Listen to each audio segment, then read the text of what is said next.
All right, hello everyone. Welcome to the stream. It's Rain. I am getting started right now. Just real quick, just like with the other stream, I just wanted to very quickly just kind of go over something that I just launched, which is my brand new website. If you've ever been interested in any of my art, or you want to stay on top of any of my content, or if you've ever thought about considering supporting my art or my channel in any capacity, this is the best place to do it. There's lots of cool little features. One of the mods on my channel, her name is Amy. She put a lot of work into this website, and I'm really proud of the work that she put into it. I'm really pleased with it. So if you're curious, there is a link down in the description below. Go ahead, check it out. Come and visit and give me a little head pat if you'd like, because it's down there in the corner. But with all of that out of the way, let me go ahead and let's go and get Lunati opened up and get the game started. So give me just a second to get everything set up on the broadcast properly. Over to Lunati. And there we go. So give me a second. I'm just going to go ahead and get logged in and we can get the game started. So welcome everyone. Happy holidays. If you are not coming over from the previous live stream and you're just here for the mind test, I'm sorry, not mind test, the Lunati and VoxeLibre content, welcome to the stream. Happy holidays. I hope everybody's been having a wonderful holiday so far. So as you can see, based off of the last stream, I've been a little bit busy, but there's a reason why I didn't film this particular part of what I was working on, because this was the very experimental phase of the build, and it really wasn't something that I was prepared to do on live stream. Now, if people want to see me tinker and mess around with stuff, I'm more than open to doing that in the future. But I thought it would be kind of boring to just watch me dig into the wall and then just check a hopper every 5 minutes to see if it started filling properly. But thankfully, I believe this system of hoppers that I set up actually is going to work. So let me actually remove some of these bricks real quick so I can show you what I've been building. And I made a little joke post this morning. I said, you know, Santa treated me to a brand new workshop for Christmas. You know, unfortunately, I had to treat myself to a brand new workshop for Christmas, but it's the thought that counts, Santa. In any case, so this is the new hopper system that I have set up. And the reason I wanted to punch all that out is so I could show you what I'm going for. So we're going to start on the top. And I can try to articulate my storage design idea to you. So the idea here is that this is the master furnace. So this is what creates all the fuel for the entire system. So all I really need to do is go out into the wilderness and find some wood, put it into this chest, and make sure these two supply chests are always full of fuel. It will continue to cook the new fuel into charcoal, deposit it into this chest, and these two hoppers go out in each direction and will supply all of the furnaces with fuel automatically. Then all I need to do once that is up, running, going properly, is build out the rest of the floor. When I'm done mining and I'm done doing all of my stuff, all I have to do is open up the chest, deposit the ores into the correct framed picture, and I'm good to go. It will drop automatically into storage chest on the bottom, pre-cooked, everything ready to go. I just open a chest and I grab. That's it.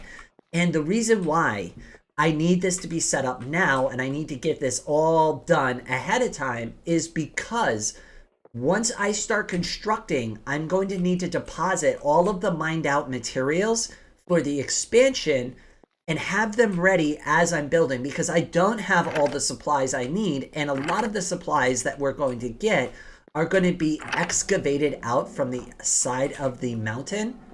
So, hold on, let me go sleep, because this is an online game, and we are sharing it with other players, so let's go ahead and do that.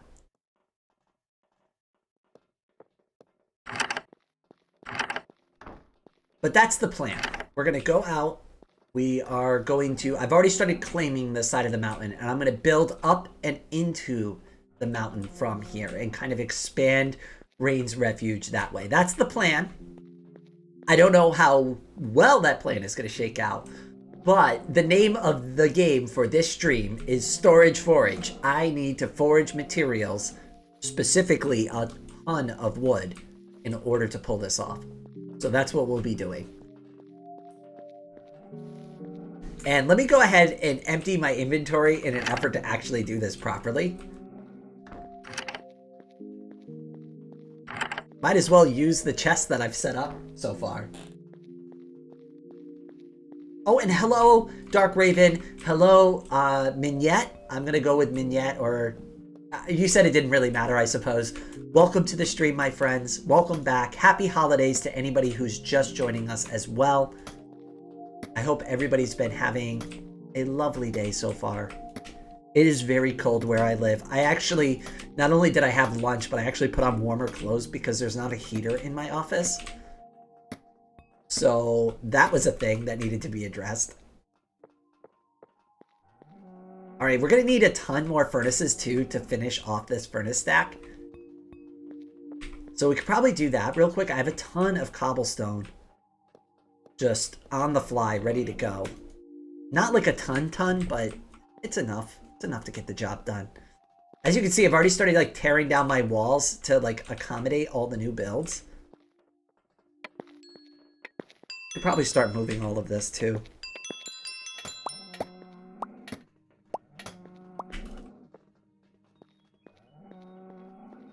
Yeah, I've just got way too much stuff in my inventory. Let's go ahead and make a bunch of furnaces real quick.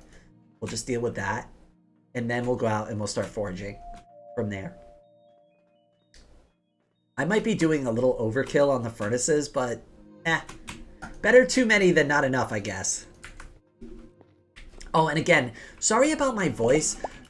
I've been waking up the past couple of days and coughing a lot, so my voice is like very rough these days, and it's a little like hoarse and rattly, and I probably am going to cough quite a bit on stream, so apologies there in advance if that bothers anybody. I just figured I'd acknowledge it now.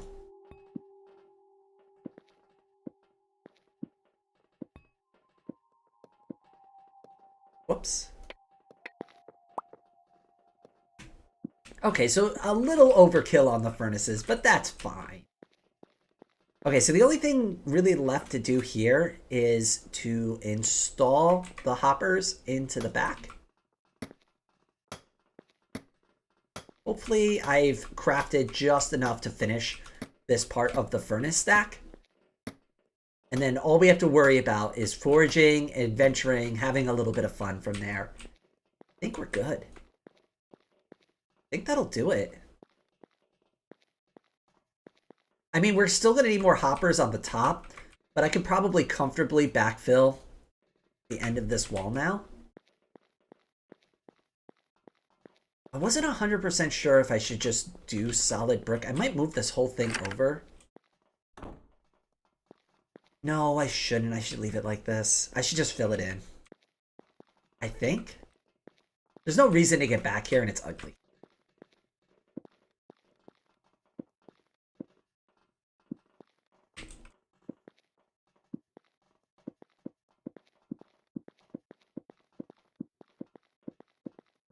I'd rather not have people see it.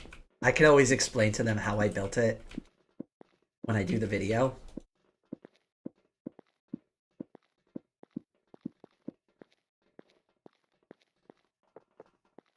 So it's not perfectly hidden, but it's at least now it's hidden enough where it's not like super obvious. Oh, I've got so much stuff to move. I definitely went a little overkill on the furnaces. Just a bit.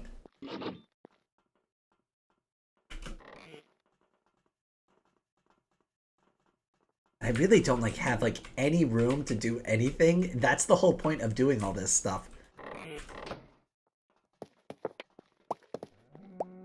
Okay, this one should be pretty much empty at this point, so we can pick this one up. That one I'm gonna have to move.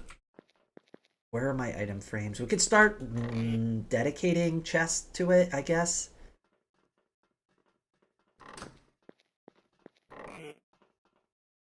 I mean, that's the whole point of having this system, is anything I need cooked can be cooked.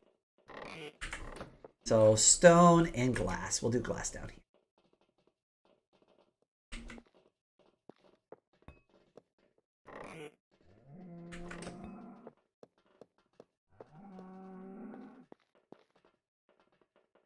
Ever play Vintage Story? Actually, no. I don't think I'm at all familiar with that. Do you mind kind of filling me in a little bit about what that is? I gotta be honest with you. I think this is the first time I'm hearing of it.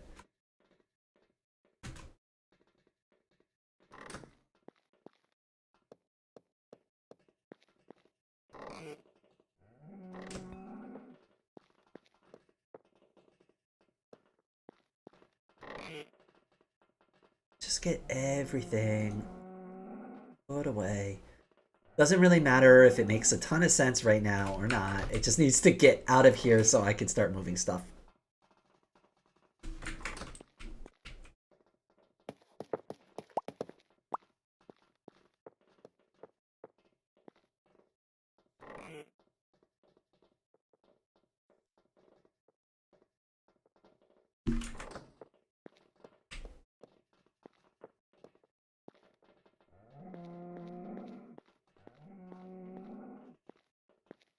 And then I think, honestly, I'll keep this side open still.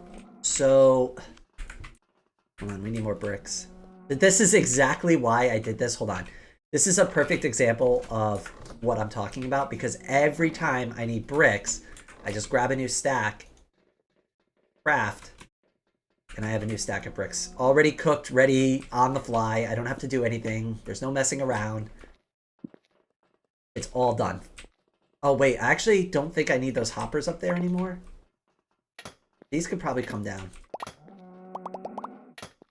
Whoops, there was a bunch of stuff in there, huh? Oh, wow. Okay. Interesting. Is there anything in that hopper? Not.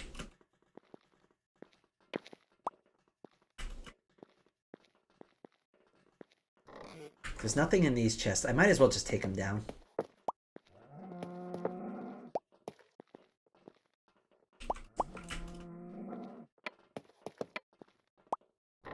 Anything in here? No, might as well just take this all out. I know you're full. That's just full of random garbage.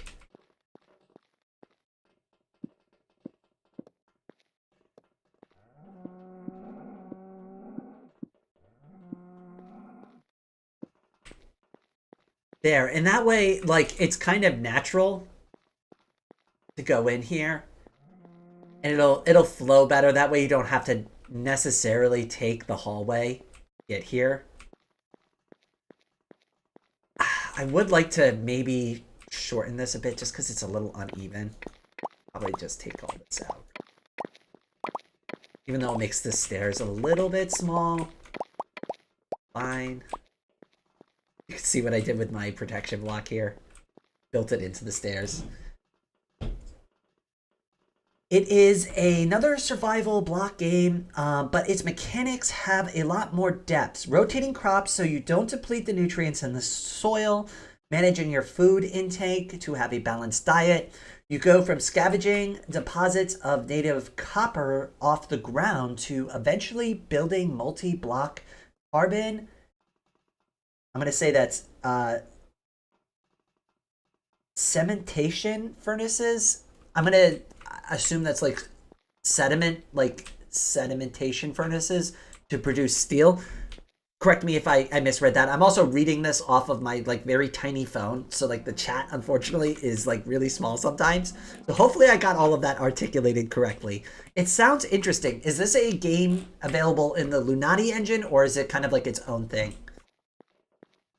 I am very curious now.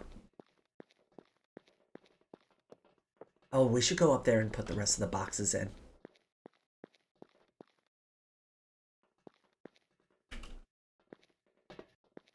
You know what I could do? Let's see how this looks. I mean, it's going to expose the hoppers a little bit, but that's fine.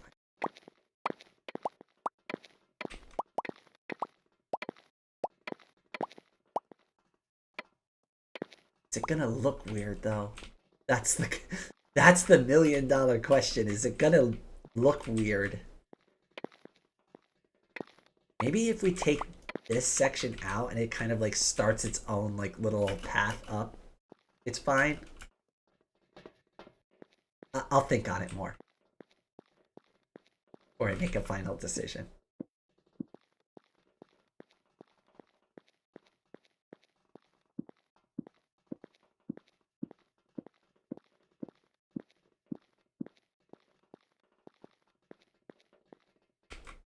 Yeah, like maybe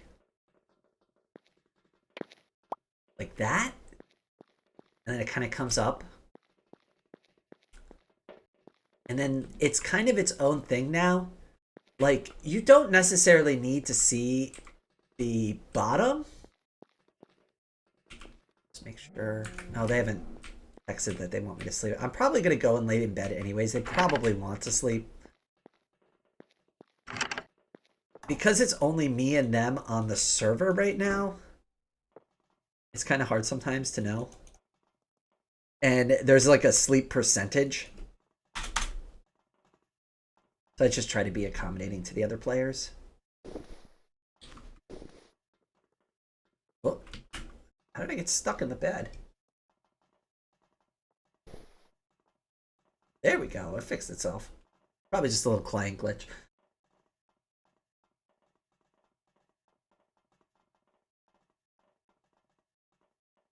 Plus a subplot lore of the apocalypse that came before you. Ooh, okay.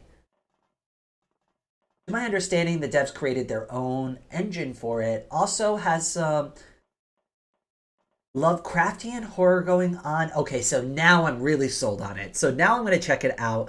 So like my only like bar for any games on this channel is that they have to run in Linux. So as long, I don't think he's going to sleep. As long as it runs in Linux, that's fine for me. If it doesn't run in Linux, then I won't play it on the channel.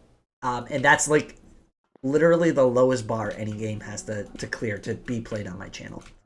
Has to be playable in open source software or an open source operating system.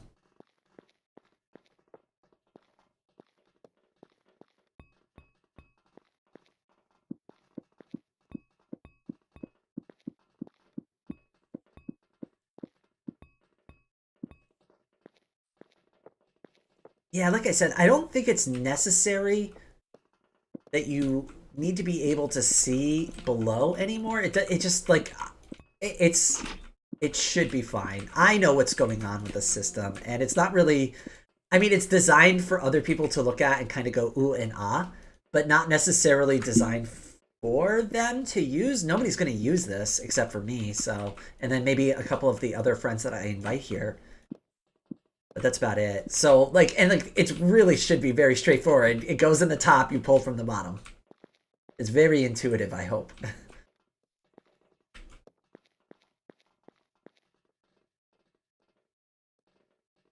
Let's see here. Early access, fully playable on Windows, Mac, and Linux. Yes! All right, we're good to go then.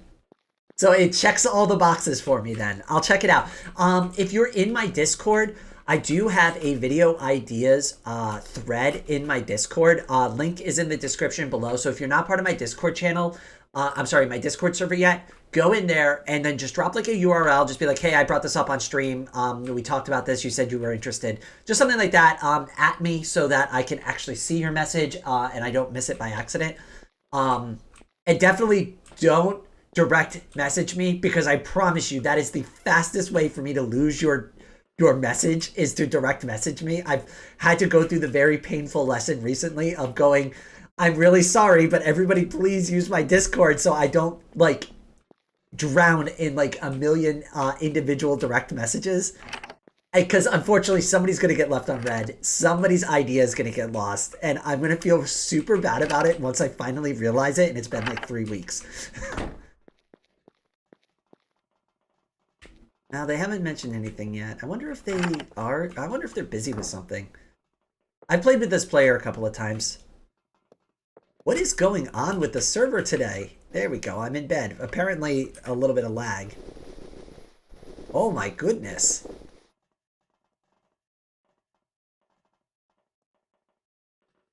Let's try that again.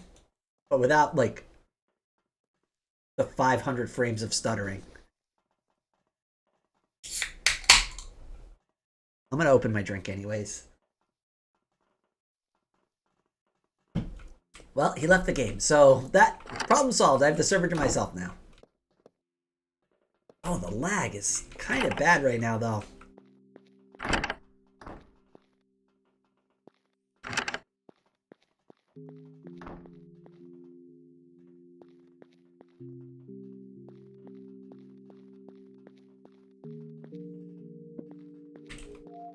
Alright, I think I'm gonna complete the floor here and have this be 2 separate rooms. I think that makes the most sense.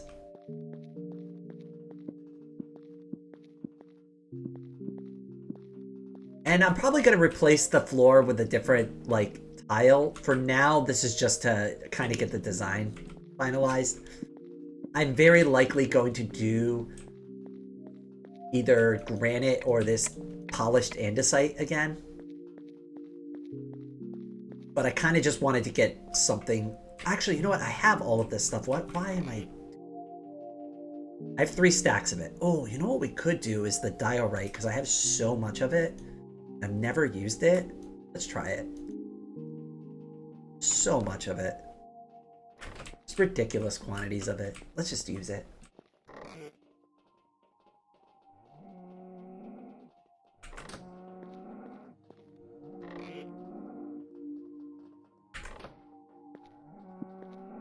Well, now I know where I could put all these torches to keep the place nice and well lit.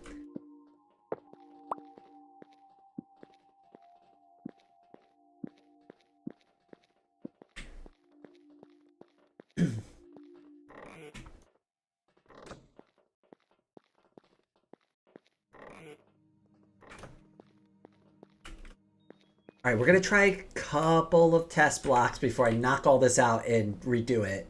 But it'll only take me a minute, so... I think it actually looks kind of cool.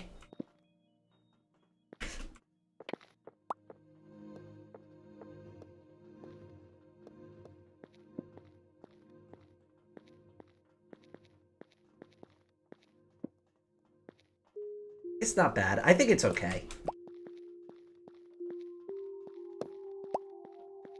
We'll use it. I have a lot of it anyways.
Okay, so far, so good.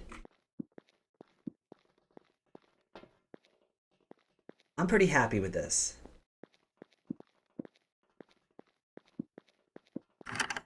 Yeah, eventually I want to do lanterns too. For now, I'm just torching it up so I don't spawn a mob inside of my base. I put one of their trailers, videos, ideas, and tagged you. I hope you enjoy it. Thank you so much. I really appreciate that. Straight off their website. Awesome. Perfect. I love getting new suggestions too all the time. So, yes, absolutely. I'm always open to new ideas. All right, I guess we'll install the rest of the hoppers I have. I think I put some in the chest too, so we might actually have enough to finish the whole system.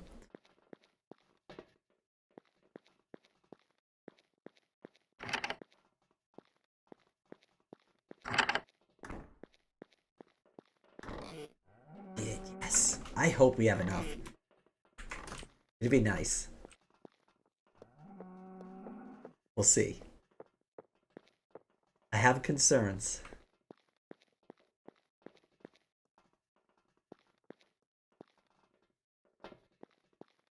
All right, we have 9. I don't think we have enough.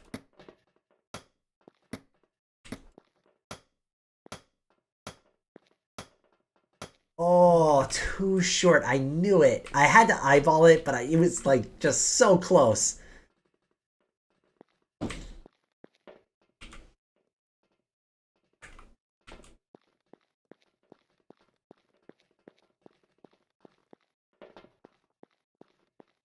I think I have the iron to do it. Like, I'm just gonna make 2 more. It's worth it. It's worth the hassle. Did I put the iron away already? I did.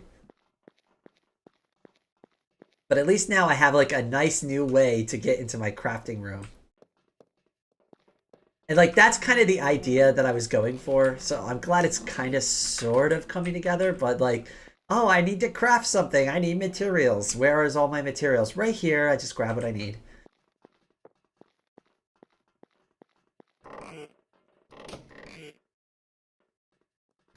It's so hard to find stuff in my chest, and that's my own fault.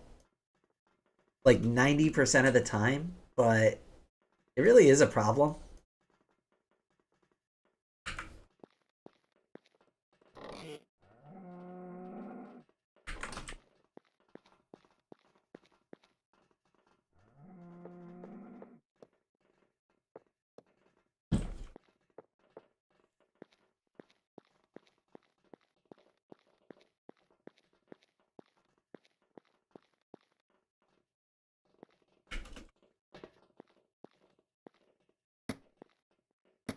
Nice. Okay.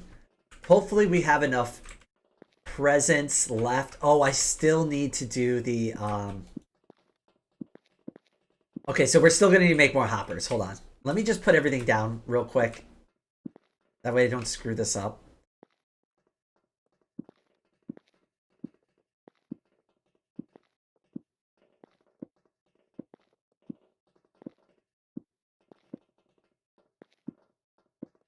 Okay.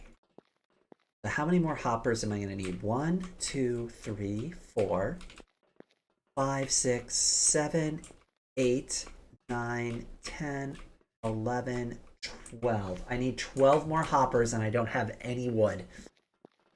I can make 9 of them. Maybe.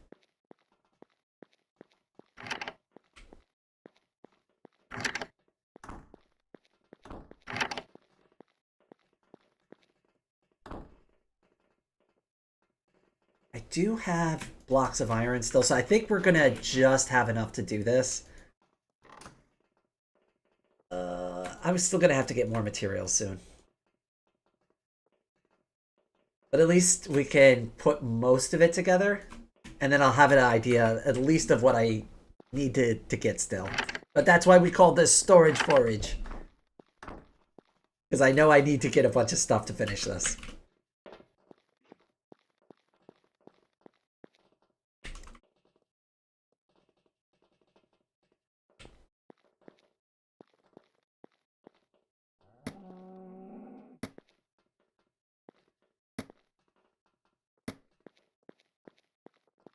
Okay. Oh, good. Yeah, actually, I could get rid of these two. So that gives me a little bit more.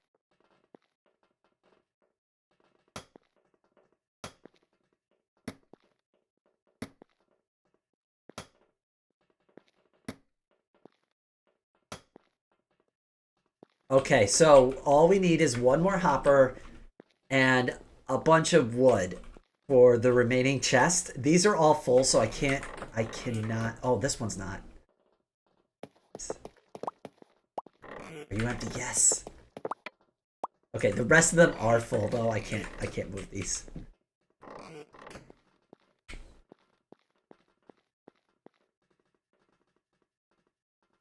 I think searchable sorting should be a vanilla feature in any game with lots of items and chests. I agree with you.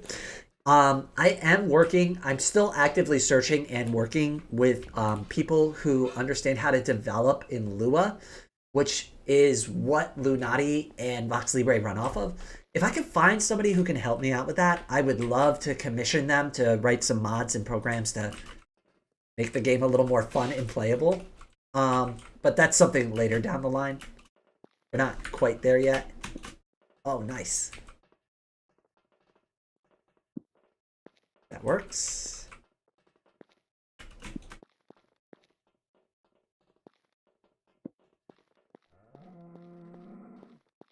And I might as well just do the rest of the item frames, even though I don't know what's going in what yet. Might as well just use up what we have. Cleans up my inventory a little bit.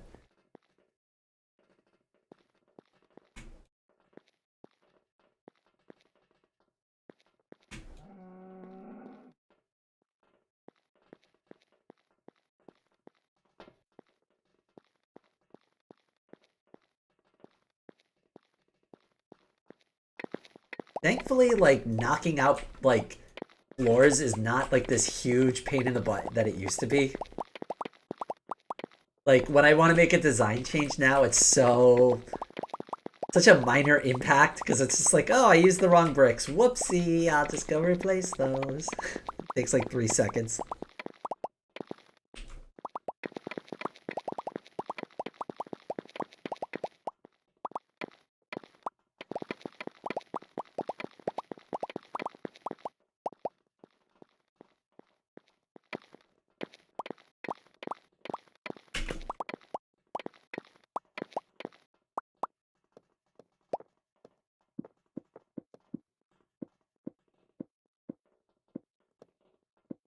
I think the white floor, I'm happy with it for now. We can always change it later. For now, I think this is the right way to go.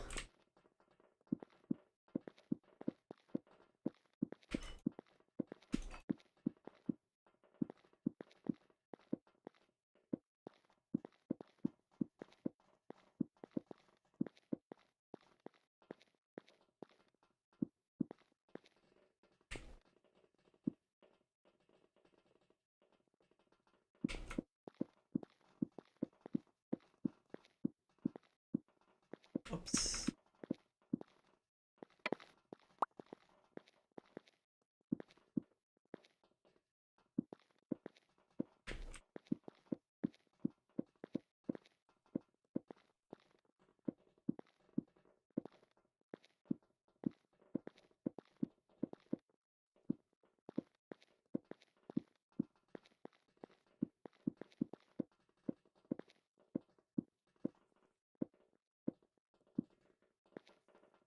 Nice. Easy.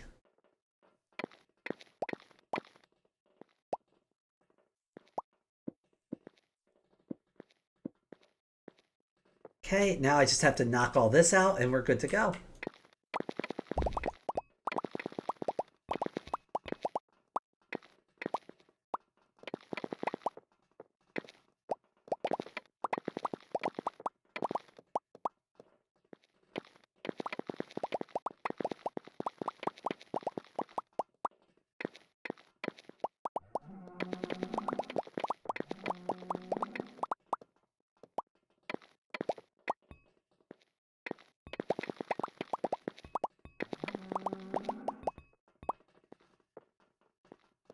Does VoxeLibre try to do feature parody with Minecraft, or is it following its own path? So it started off as a feature parody. Actually, ironically, the initial name for the project was called Mineclone 2, and I even took a couple of jabs at it in my first video covering this game. but they've renamed it to VoxeLibre, and they have decided to go in their own direction. So they're satisfied with the general like direction that the game was going to, like Minecraft was going in up to a certain point. They've got like a lot of the core features rewritten in Lua now. So it's not written in Java. It's obviously like rewritten in a new programming language, and they're going to go off in their own direction. So the mobs are being changed. Like creepers are now stalkers, and stalkers change colors depending on the block that they're touching. So if they're touching a red block, they'll be the same color as the block they are. So they'll turn gray, they'll turn red, they'll turn dark gray. They will match. They'll even match the color of water. And that gets really annoying.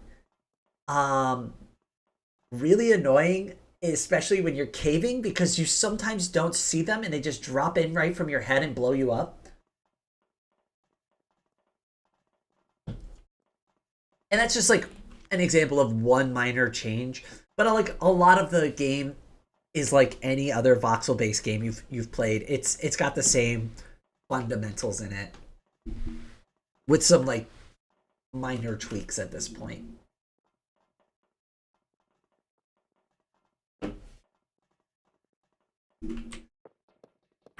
Watch, I'm gonna leave the bed and then they're gonna go sleep.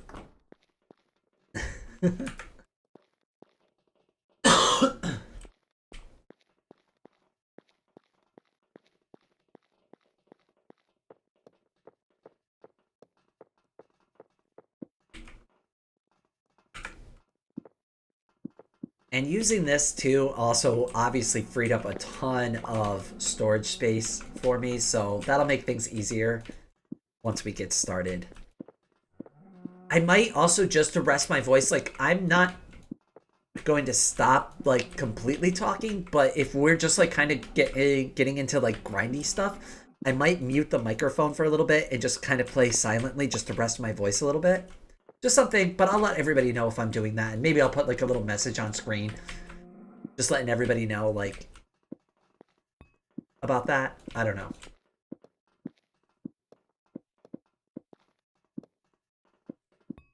I could always just talk less. That also works too.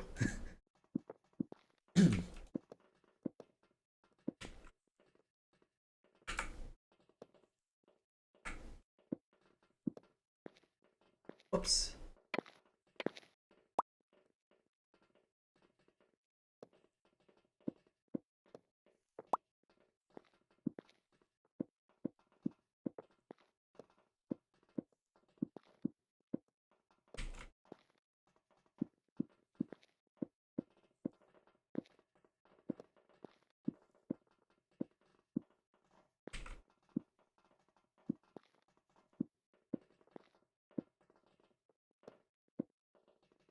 And then all I have to do is fill this in now.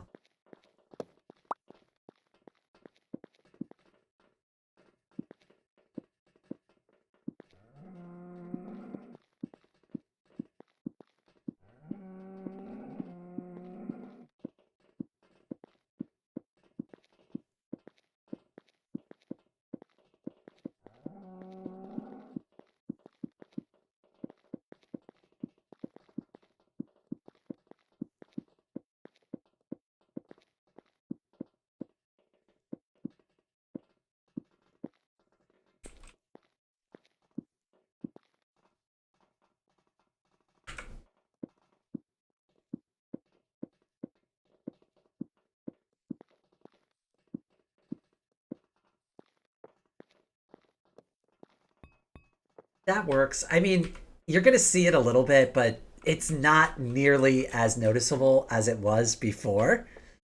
So that's a win.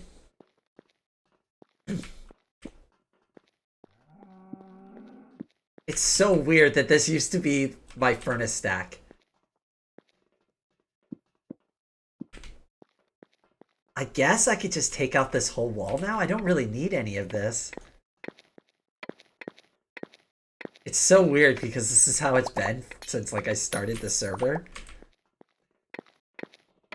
It feels really weird to change it all up now, but I mean we have to. It doesn't flow the same way as it used to. Like the doors definitely need to get moved and stuff. For now, I'll keep it like this. But like, yeah, I need to move that sign.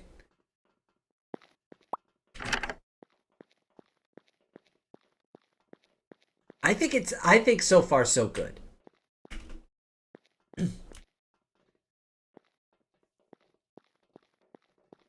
And I also think I could probably get away with doing this too and kind of hide it a little bit more and make this like its own separate room.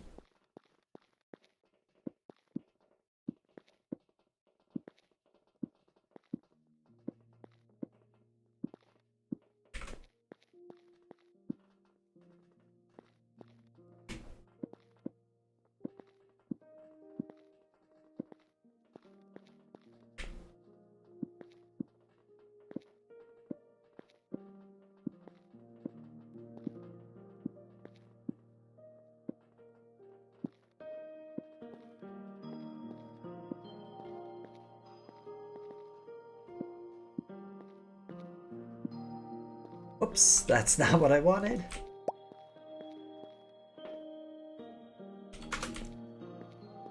Oops, I have caps on. Didn't mean to scream at them. Hi!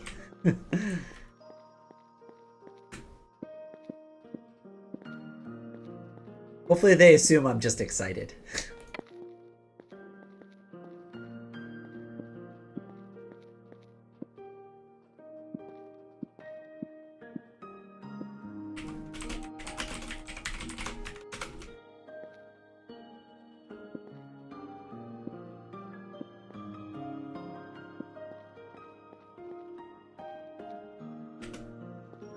That, I think, looks pretty good for now. I mean, we can add little windows and stuff to it and make it a little more aesthetically pleasing soon, but I think this is a good start.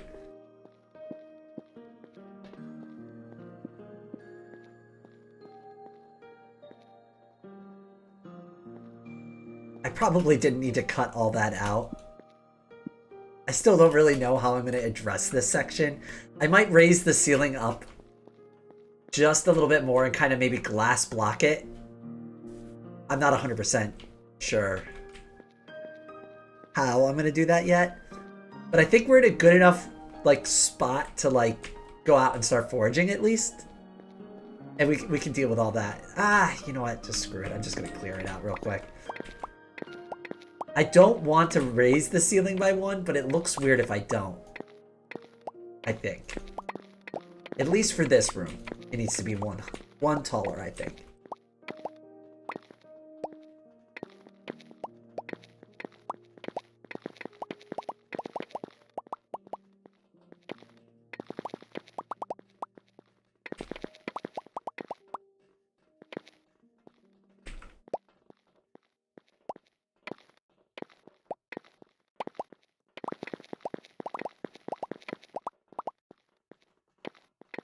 I'm gonna have to check these chests afterwards because a bunch of this stone is gonna fall into them.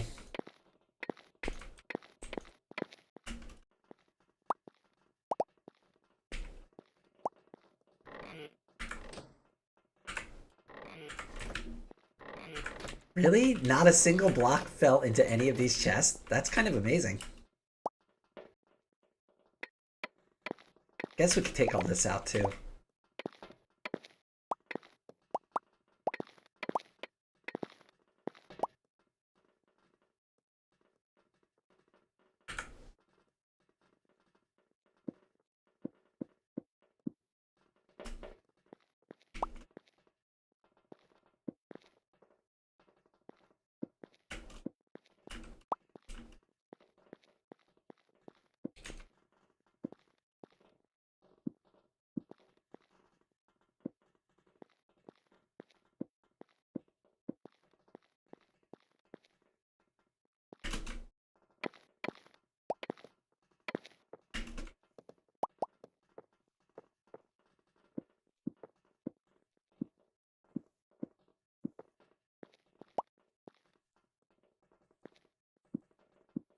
You know what? That's good enough for now. If I keep tinkering with it, I'm just gonna stay here all day and messing with it.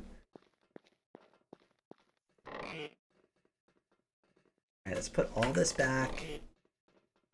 Find a home for everything. Oh man, my inventory is way too full.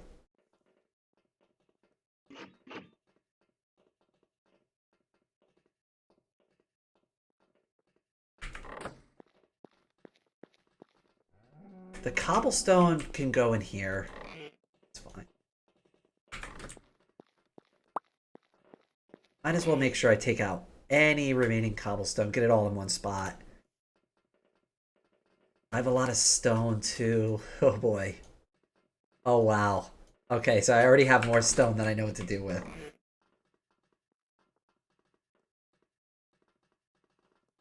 Alright, so no more cobblestone in that chest.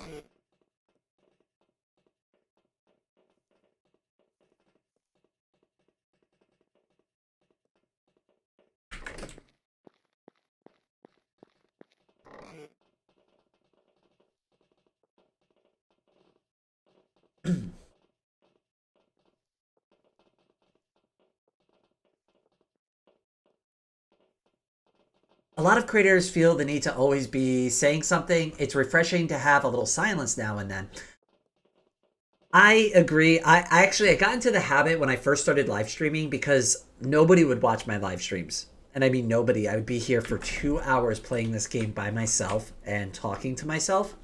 So I just got into the habit of like constantly making commentary on stuff. But it is really taxing on my voice.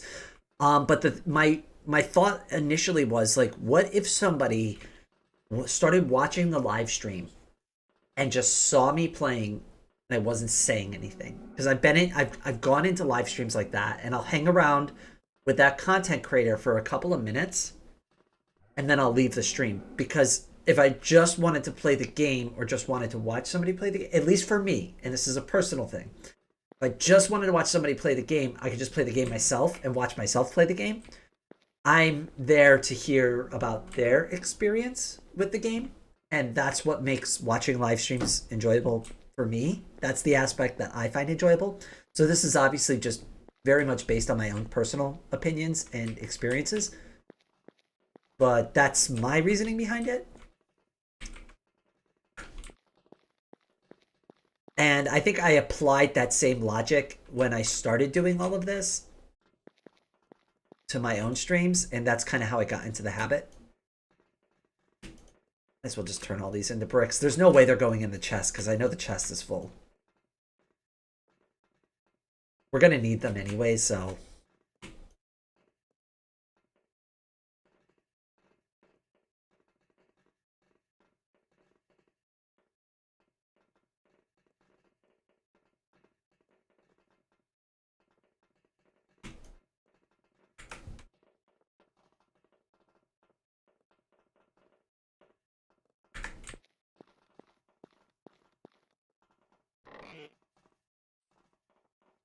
I take this out of there.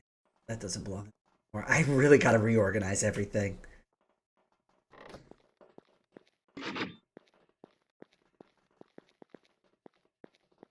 I do love the sound of that thing going off. That was my sugarcane farm, and it's really, really cool. Wow. We are running really low on storage. Okay, this is gonna have to be good enough for now.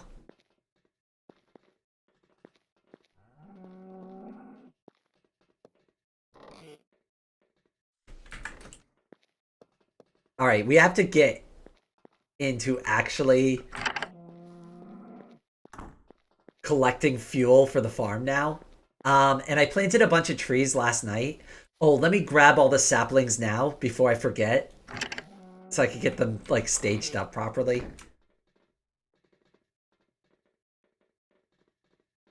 I don't want the mangrove, but I've picked up a couple of them, so I'll keep it in my inventory. I'm not going to plant it because it's annoying.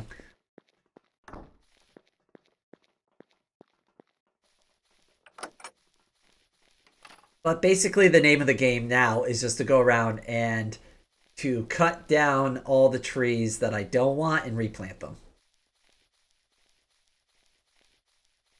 Actually, I think I forgot to replant a bunch last night. Yeah, it looks like that's what happened.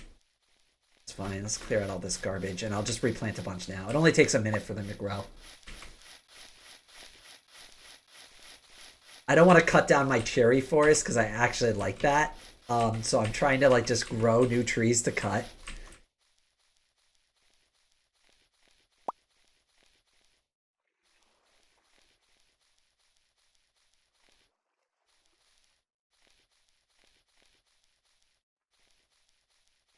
I guess we'll start over here.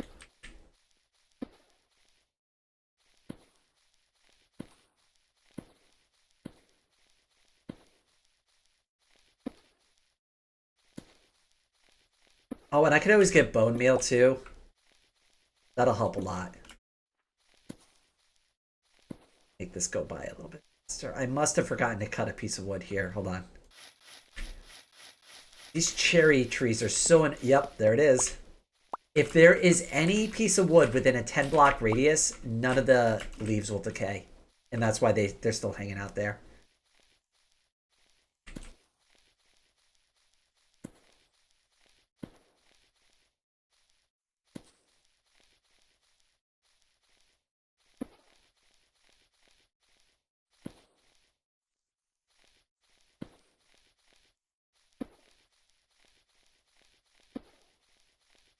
Probably going to head in and try to sleep in a second. And that should give it hopefully enough time for these saplings to grow up. And we'll cut down a couple trees. Because a couple of them are already starting to pop up. So that's good.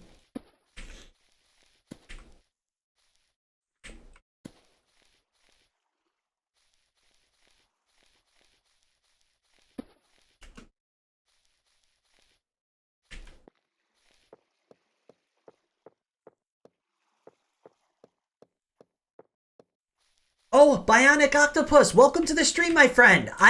You've been on my mind. I've actually been thinking about reaching out to you again recently. I like just commenting randomly while streaming. It keeps me way... I'm sorry, I misread that whole thing. I like just commenting randomly while streaming. It keeps me way more engaged than playing on my own. That's pretty much the reason I started streaming. I mentioned this a few times recently because a lot of people have been kind of curious about like a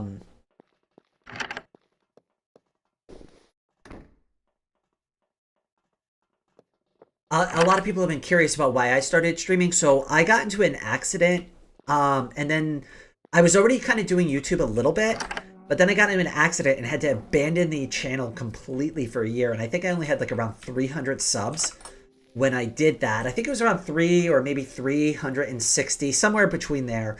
And I abandoned it. And honestly, I thought like I was never going to do YouTube again. I deleted a majority of my content.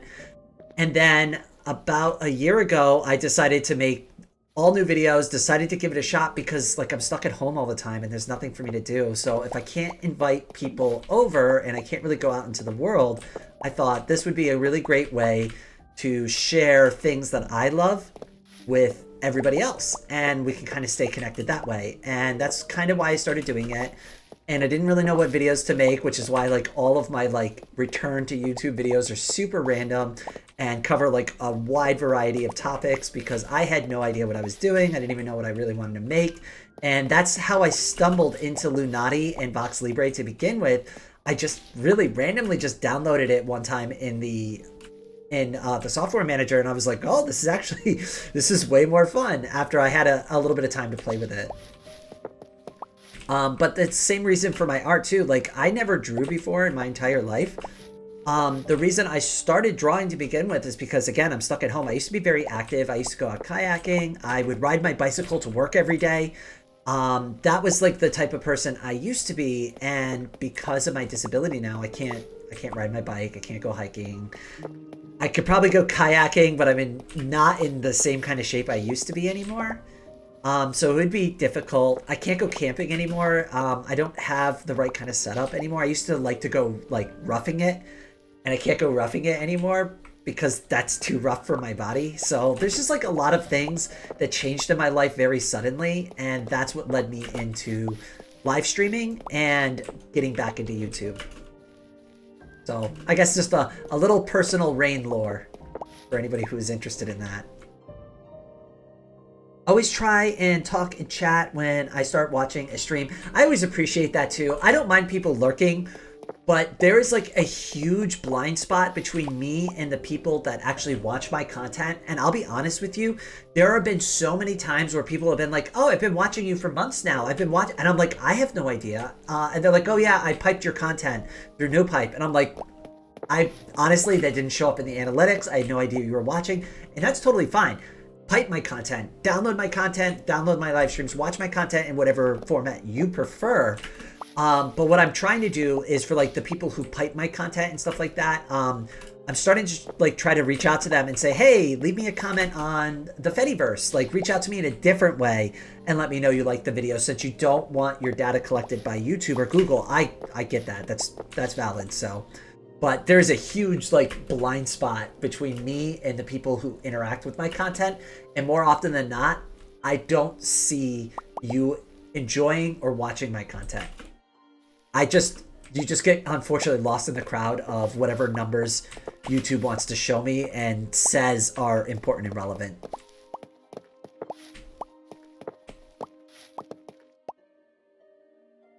I have had some pretty busy last couple of months, so I haven't been on YouTube much. I've been thinking of contacting you again as well. Okay, well, I'm glad this is working out well then for both of us.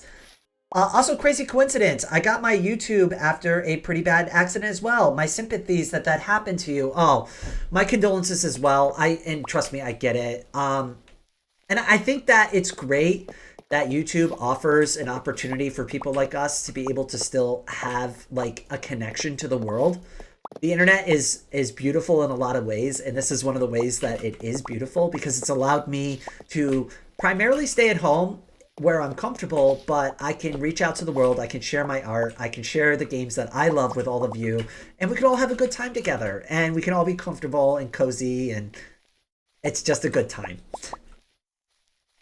Also, Bionic Octopus, if you have not added me on Discord yet, you can add me on Discord or join my server.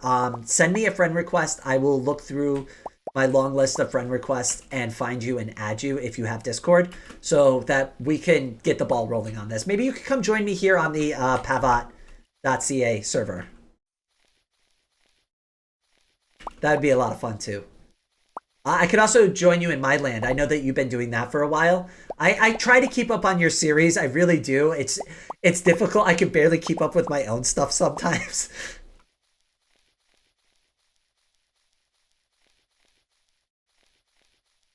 Do you upload to Odyssey? So I haven't. I'll be honest with you, I'm really unfamiliar with Odyssey. So if somebody wants to start filling me in a little bit, that would be great. I'll also look into it independently on my own soon enough. But if you've got any info for me to get me started, that's always super helpful.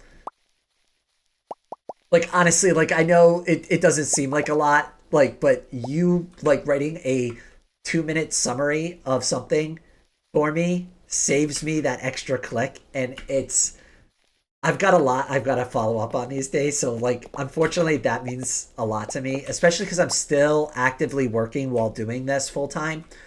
So I'm doing this content creation stuff full time, and I'm still also like trying to work full time. And it's not always easy, and I'm trying to shift now from doing that work full time to doing this full time. It's weird. It's a weird time for me. So anything that saves me a little bit of time is very helpful.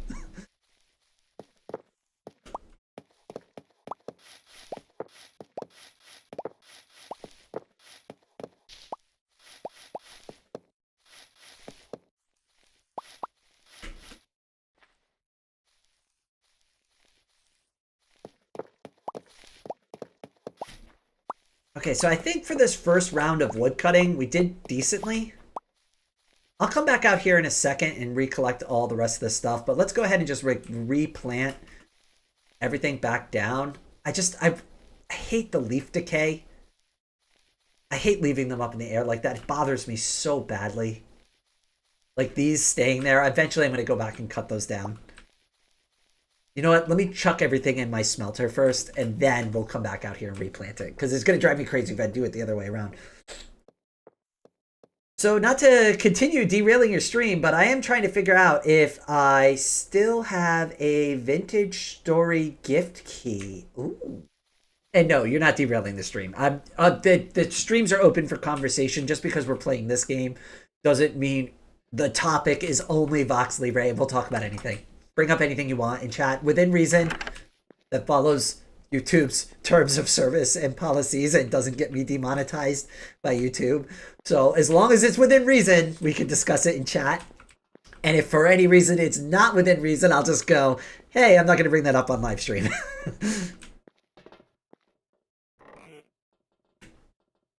Let's see here. Now you can kind of see how this works. Watch. And then it drops in here. This is already dropping the fuel down. It'll process it one by one. It's going to split each stack evenly. So it'll process each one and split them evenly above them. And then it's going to fall down here. These hoppers all need to be filled with 64 slots of charcoal each, which is why we need so much wood.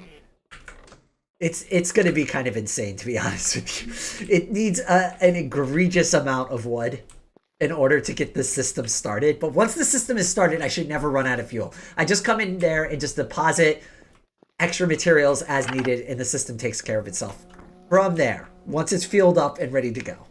But we got to fuel it.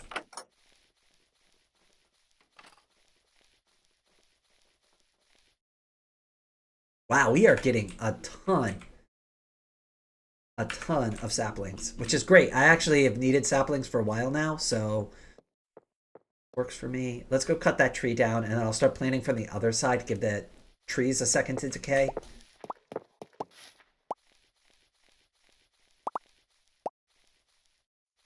Yeah, that really bothers me. You know what? I'm gonna go. I think it's just one piece of wood that got left up there.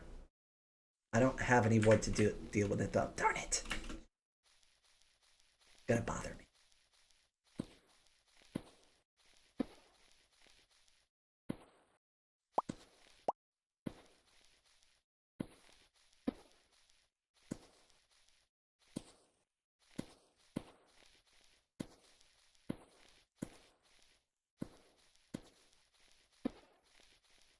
I guess if we like kind of rotate things around, it'll give a chance for the leaf to decay, and we could just kind of like do it in circles.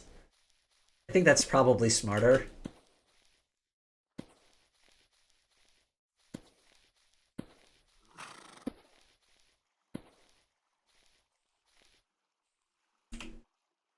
Welcome back. Just in time for night. See, I keep finding these things. I think somebody planted a bunch of mangroves around. Oh, and these leaves are owned by Warren Burt, who built the ice highway, but his protection block is owning these trees, so I can't actually get rid of some of this stuff.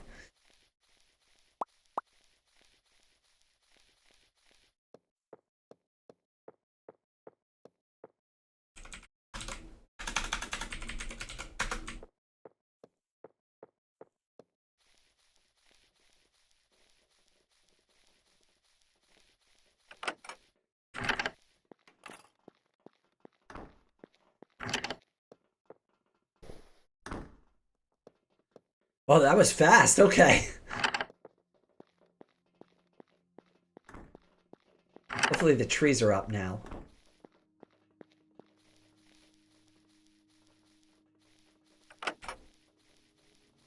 Oh yes, single player is available. I'm playing on a server right now, which handles a lot of like the stuff. If you do single player, you're going to want to go and install the game properly, which you can find under like content.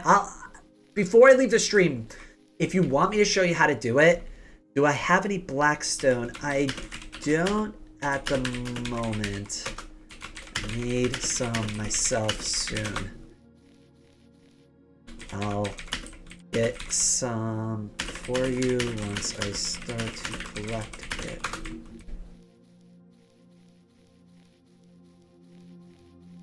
Yeah, that's the thing. I haven't spent too much time in the Nether yet.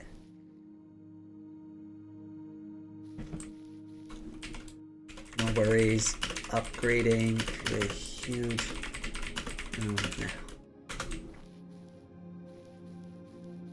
And that's, again, the other reason why I want to do it. I want to have supplies on hand, not just for me, but for other people too, when they need them, because you can just trade items with other players. And that's what also makes playing online fun. Single player is great. Sorry, to go back to the question, I did my first playthrough, my very first VoxeLibre video, which was originally called Mineclone 2 back then, was a single player game. My very first playthrough series for the live streams were all single player. I've only recently started doing multiplayer.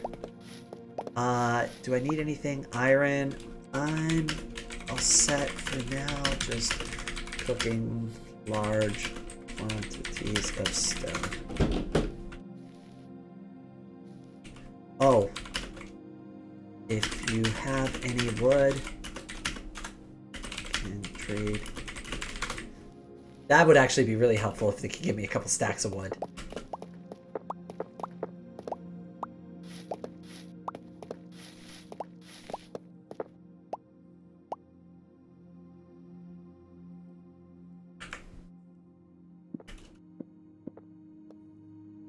I could give you some, need,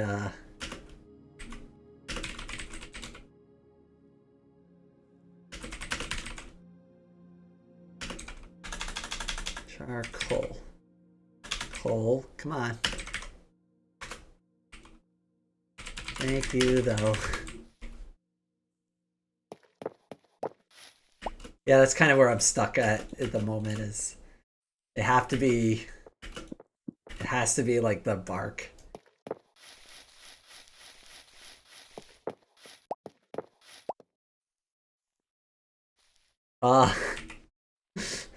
If you knew how much I needed.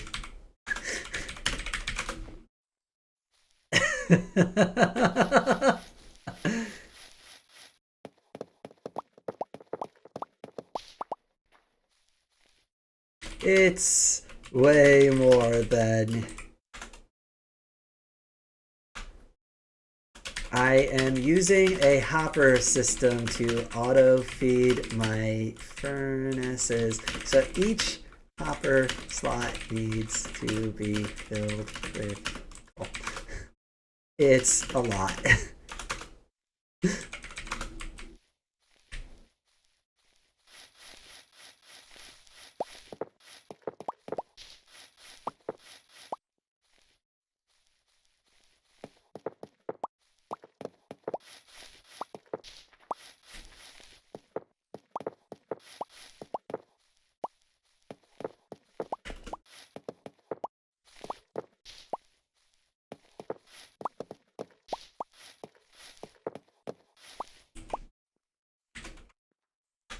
Okay, thank you. Anything helps at this point. Actually named the stream.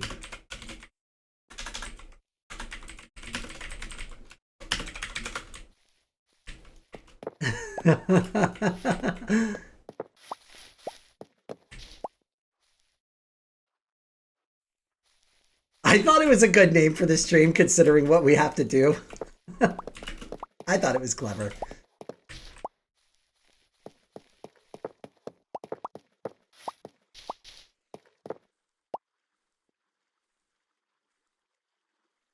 I have one key left. DM me after the stream or whenever on Discord. Vintage Story. Oh my god, wow, that would be so awesome. Yes, I will after the stream. Feel free to send me a message too. Like I said, it's probably going to take me a little bit to go and find it, but I will find your message and I will respond to you. So feel free to hit me up as well. I tried looking for your Discord and didn't see it. You can add me, bionic_octopus, if you want. I'm going to just screenshot the chat just since there's two important things in the chat right now. So now I've got a screenshot on my phone. So now there's 3 ways for me not to forget about it. And then hopefully one of those 3 things will occur and in my head and go, hey, Rain, you really need to follow up on that.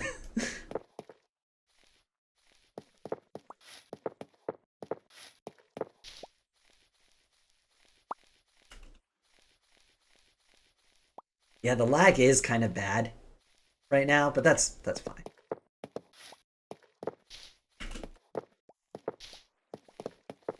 could hear the sound effects of me picking stuff up like way delayed.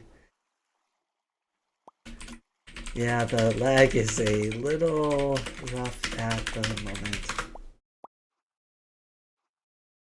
Oh, and thank you for letting me know about the Discord links. I, for some reason, have been having a huge struggle with Discord and linking it properly, so I will square that away. I don't know why I keep screwing that up, but I do.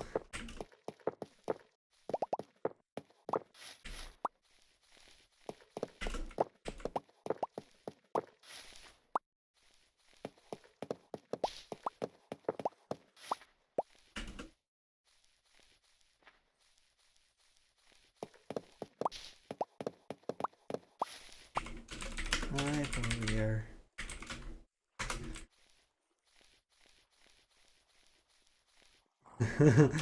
Good luck. This is why I like playing online though. So like playing like single player VoxeLibre is fine, but it does get very lonely after a while. It's nice to be able to work with other players, especially like whenever. Like I could do my own thing or I can go off and adventure with them and help them with their builds if I'm tired of working on my own stuff. And that was really appealing. And also, a lot of people don't know this, but I never really played a lot of Minecraft. I set up a Minecraft server for my little sister when she was a kid. And I played a little bit with that, but like most of my experience with Minecraft was like the web browser and like you could download it. And then I played it a little bit with my sister, but like very, very little. Mostly just hanging out with her friends for a few minutes and that's it. But I pretty much missed out on all the Minecraft stuff. And I was actually talking to a couple of people in my Discord last night about this. And it's like, I don't even know the plot. Like, and the plot to the game seems very strange to me. Like, it doesn't make any sense. It was a whole conversation. But we landed on with what I came, I did things, I left. That's the plot of Minecraft.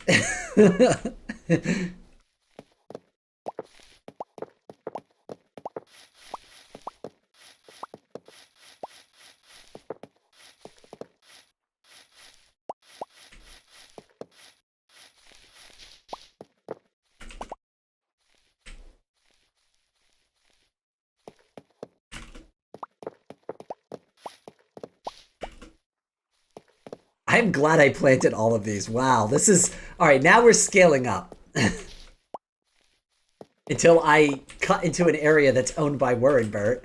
Hey, Rain, can you type Karu's username so I can add them to the library? Yeah, it's Karu. I'm pretty sure I spelt it right. I hope so. I only talk to them nearly every day now. Yep.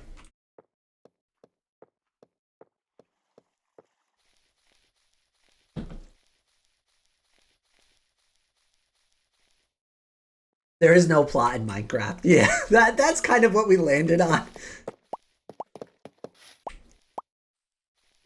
It's gonna be really hard to like come up with stuff like, and that's what I was saying too, is like, even if you gave me like a general direction to like go in, like even a document that said dragons are bad, doesn't even have to be evil. Dragons are bad would be enough motivation for me to be like, okay, so we got to get the dragon. The dragon is bad. The dragon is doing bad things. We have to go get him.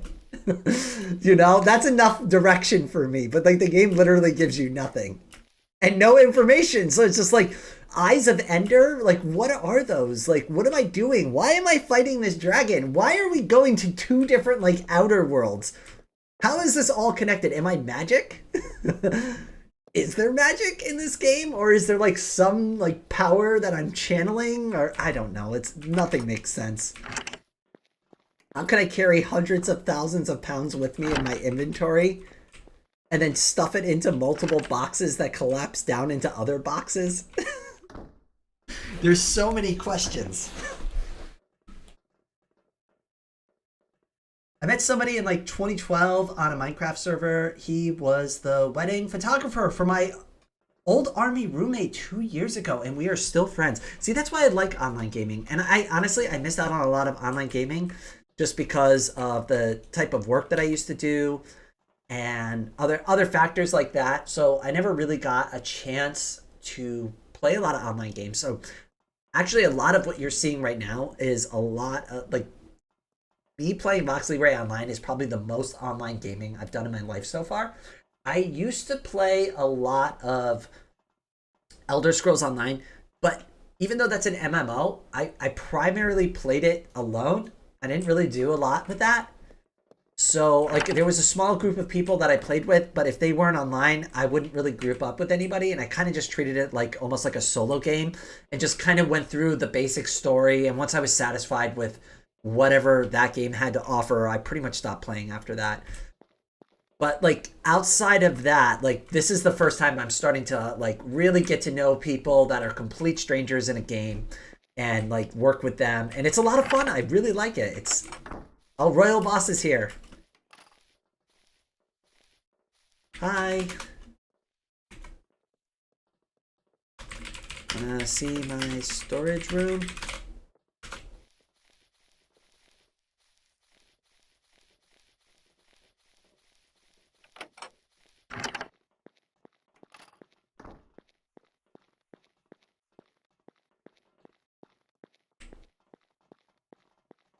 Whoops, did I lock him out? I think I locked him out. Whoops.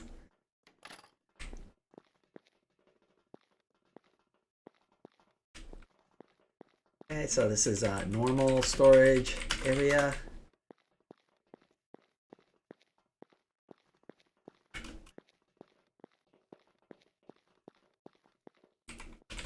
Auto smell.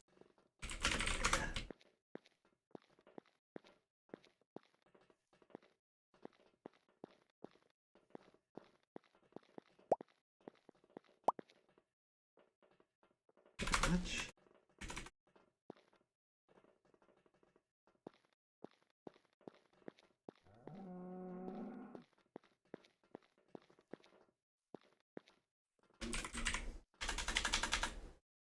Yes.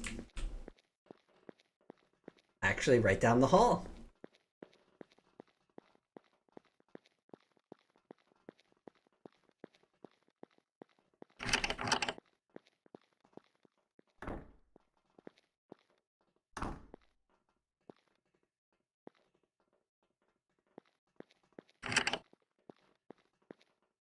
You're welcome. Have a safe trip back.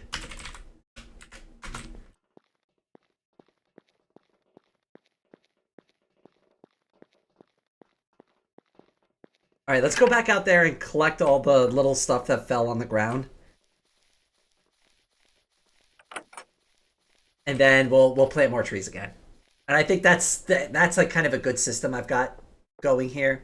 Oh, we didn't even cut down the rest of them. Let's go and finish cutting them down. We got distracted.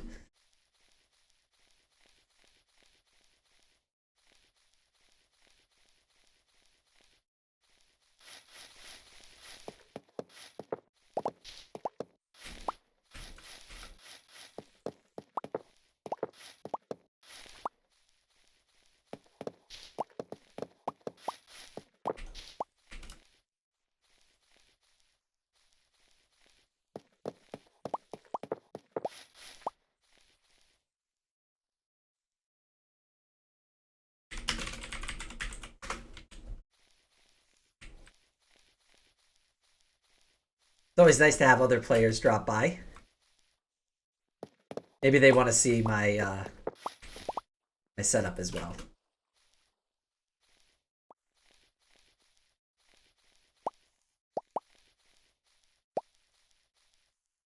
Wanna see my storage room also?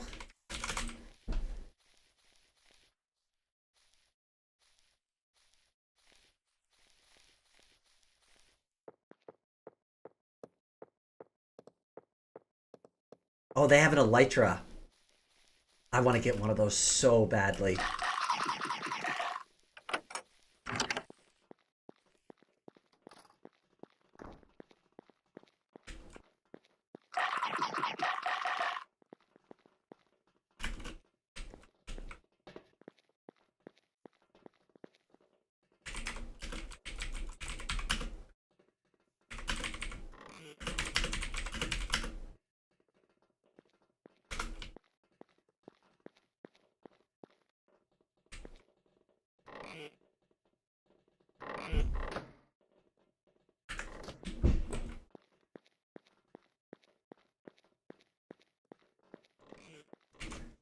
I will need it for a big expansion project.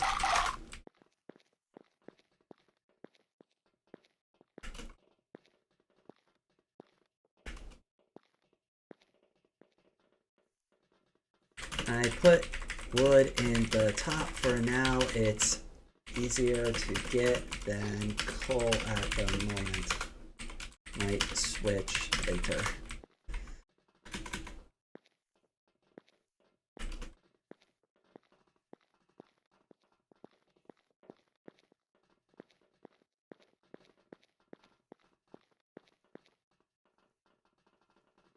Oh, speaking of, wow, they gave me a lot. So I could actually, what I could do is split these over into these two chests.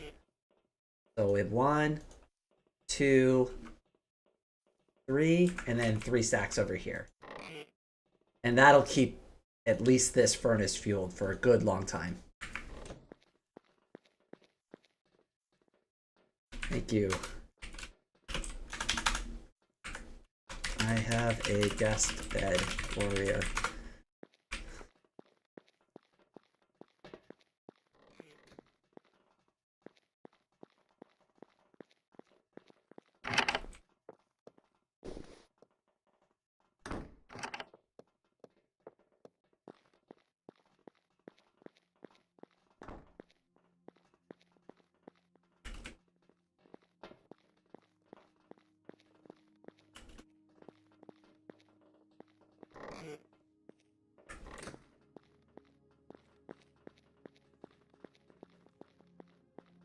I plan to build up into the mountain and have the keep hang up the side.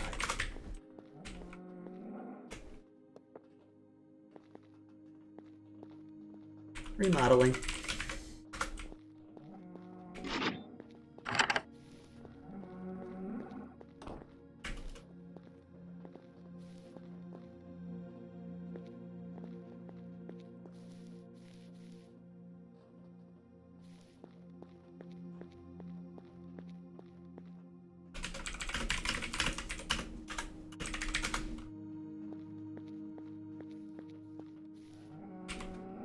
Very high. It's way more than I really need.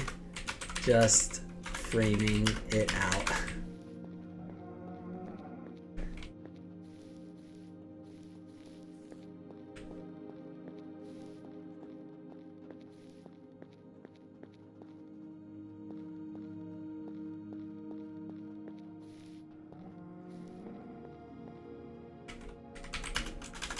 Like a catwalk, almost. It will be against the side of the mountain. Just need a way to build up against it.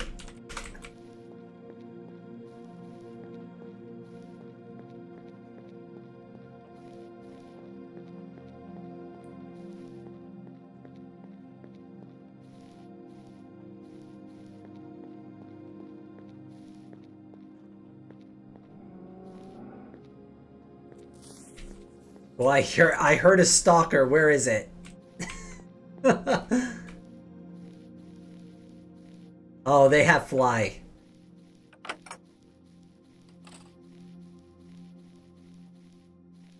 But yeah, so you kind of got some of the plan there, but yeah, the plan is to build up against the side of it. I just claimed all this just initially just so I had something to kind of like know where each level like is at and like what section is like kind of like an area to build in, so I don't build outside of it. So basically, as long as I'm building within that frame, it's protected. Oh my god, look at that stalker. It died instantly. Hold on, let me see if it dropped any loot. That is hilarious. So it must have spawned all the way up there on the top and dropped down. Hi, thanks.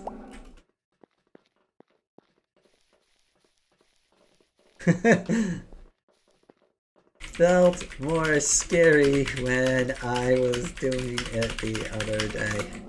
Oh yeah, I forgot he has an elytra.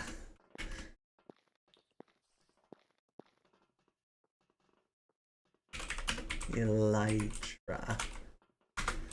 Probably should get caught up on my own chat. I was never much of a social player as well. I never played Elder Scrolls Online, but the Elder Scrolls is my favorite video game series. I've been obsessed with the lore. I've played so much Skyrim. That was my first game to the series. Then I went and bought all the games, and I've been kind of like working backwards. So I played Arena. I played Daggerfall. I've played a little bit of Morrowind, but I really need to get into Morrowind because I think you personally, Bionic, told me that it's like one of your favorite versions of the game, and I've spent very little time of it with that one. You have Elytra, that's why. Yeah, I had to slash home a few times. You could ask people for trade. I am going to try to get one when I get more shulkers later.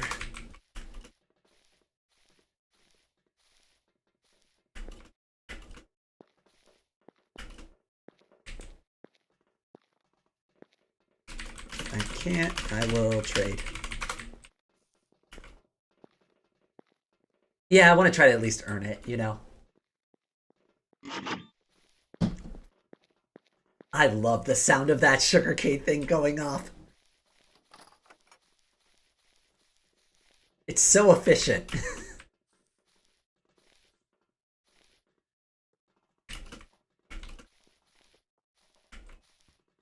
I don't know if anybody missed this on the last stream, but Kuru made this suggestion. And if you jump down in this little hole and press this plate, it will automatically shoot sugarcane at you. So if you go down and jump, there it goes. It's now raining sugarcane. And it will keep doing this endlessly until you get off the button.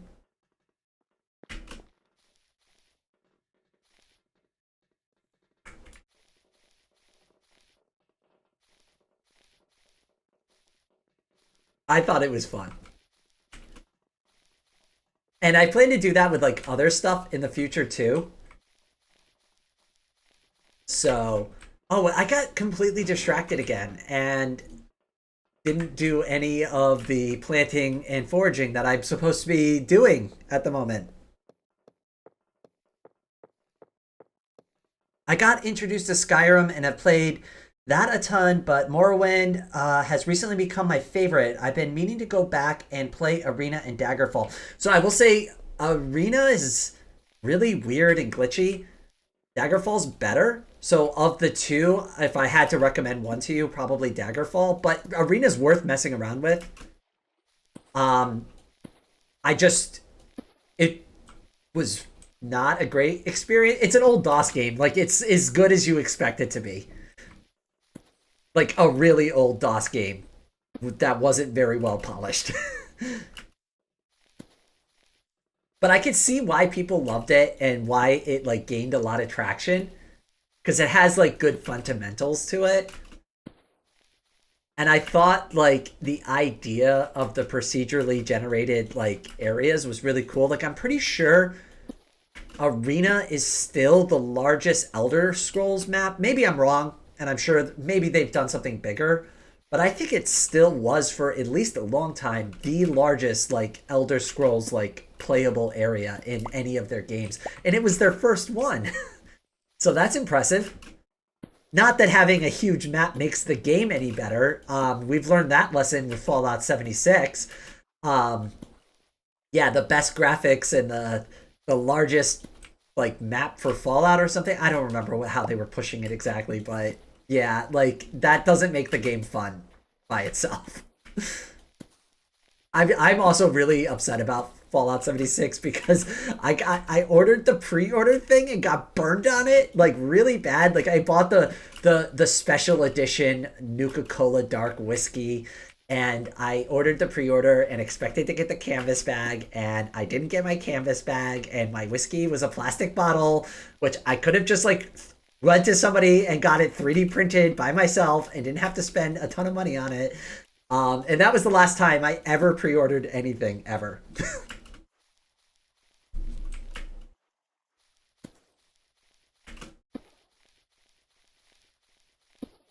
I know that went on a bit of a tirade, but I had to get my feelings about 76 out at some capacity.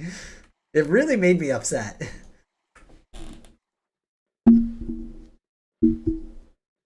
With Open Morrowind, which is an open source game engine replacement, Morrowind becomes a lot easier to play. So I noticed that, and I actually downloaded it. I started messing around with it a little bit, but I haven't tinkered with it too much. So once we get in contact, I might actually pick your brain about that a little bit, just because I'm unfamiliar with it. There is just a stupid amount of trees that are about to be growing in my backyard.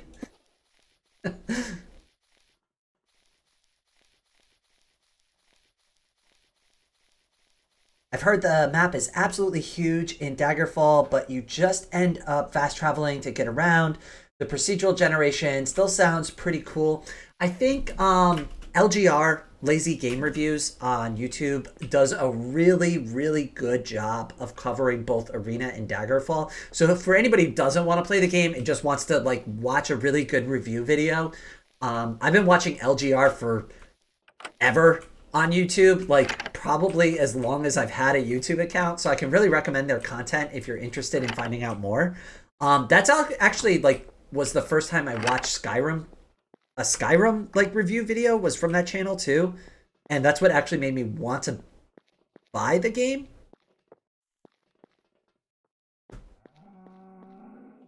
I can't recall the timeline on that perfectly, so I might be misremembering, but we are talking about several years ago now, so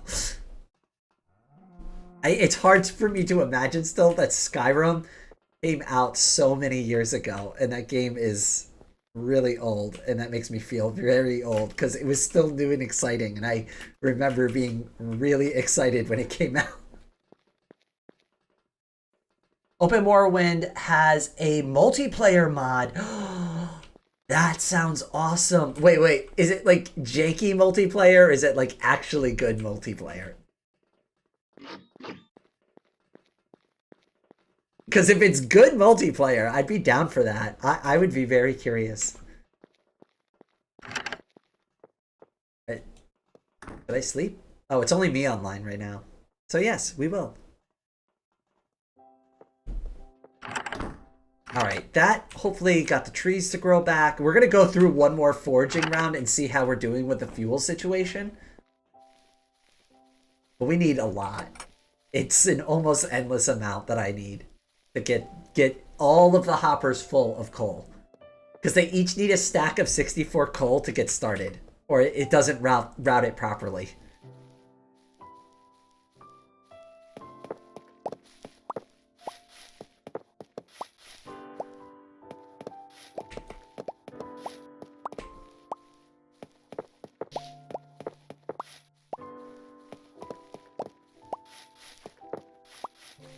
I haven't personally played it, but I've heard good things.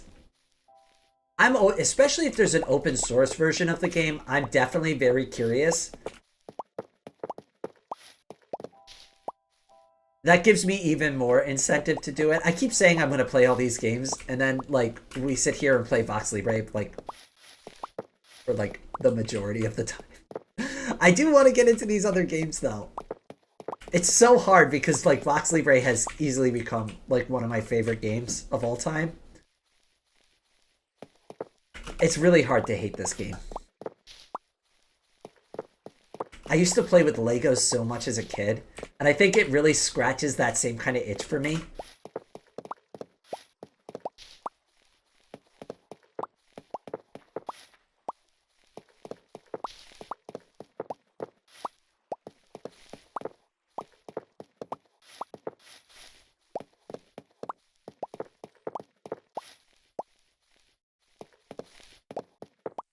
Oh, by the way, I don't know who did this, and I still haven't gone down there yet, but somebody dropped a huge hole near my house, so I put a bunch of torches down just so somebody doesn't fall down there by accident and die.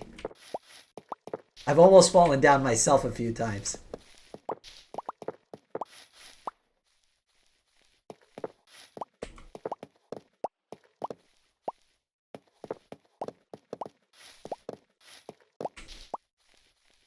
I should fill that in at some point, but I don't even know how to address the problem. Because just putting one single block over the top doesn't actually fix it, because if somebody digs that out not knowing, they will fall to their death.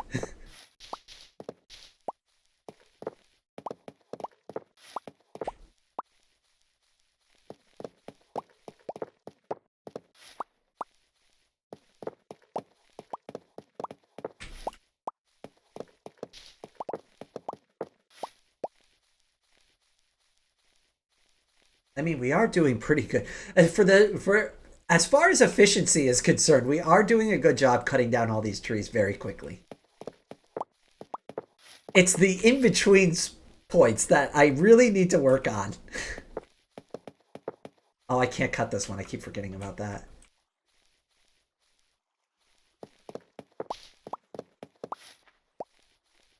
What about this one? Can I cut this one? Yes.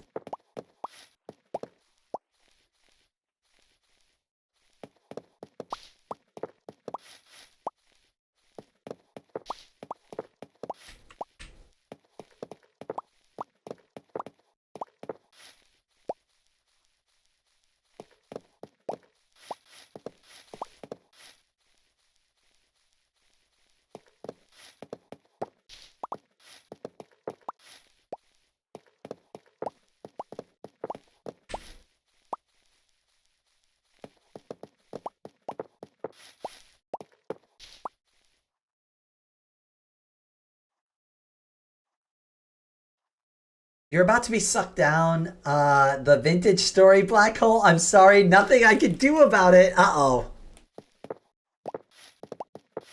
Another addiction. So that's what happened with Industry, and unfortunately, like, other things happened, but that game was starting to become addictive to me. Like, I'm very interested to try. I've got a feeling that... So I'm going to try to do live streams at least twice a week. I want to try to keep Monday streams as like kind of like a wild card thing. So I could do stuff like that. If I get into another game other than VoxeLibre, I have like a space for it on the schedule. And I don't have to like unschedule things or be like, oh, sorry, we're not doing that game anymore because I got into this game instead. Eventually, I'd like to go back to streaming 3 times a week. I just don't want to commit to that unless I know I can do it, because I got into a bad situation before with having to like cancel a bunch of live streams. It made me feel bad, and I felt like I was like disappointing everybody when I would do that. It wasn't good for my mental health.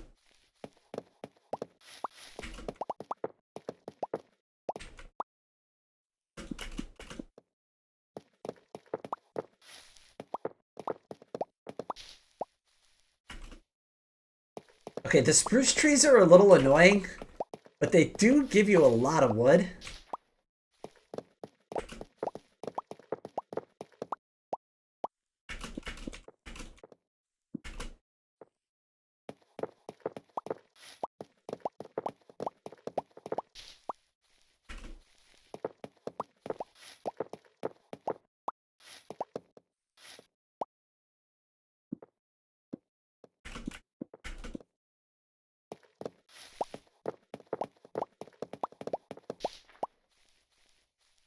I think maybe a better strategy for the spruce would be to go on the hill here and try to jump into it. Yeah, that works better.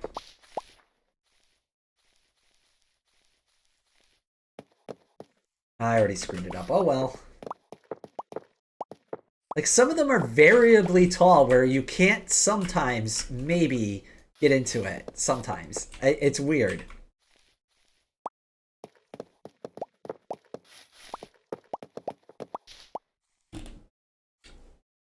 Sandboxes like this are so good. I just love building a nice area and collecting resources to do that. Oh, let me go over to Claire's house real quick. We're going to take a break from foraging. I want to show you what I did with this cherry forest since you're on the stream right now.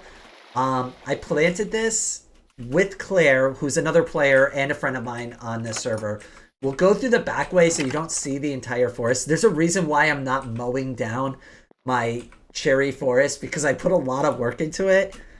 And even though it would be a really easy way for me to get a ton of resources. Oh, here's my murder tunnel, by the way.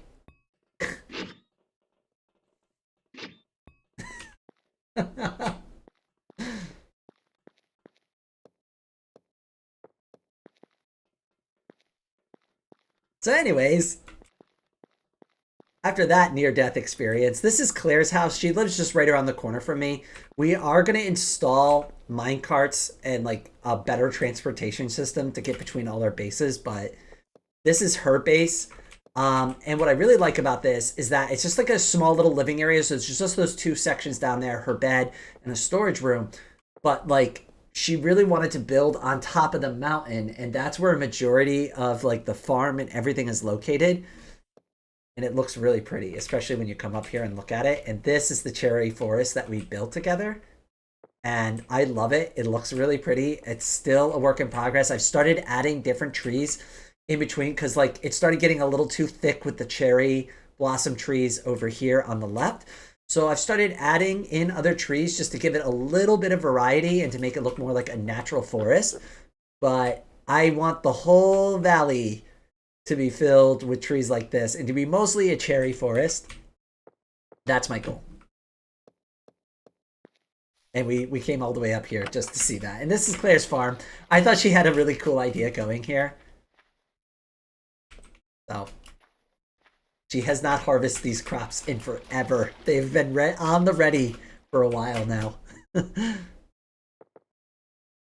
Excited for you to meet Dave the giraffe?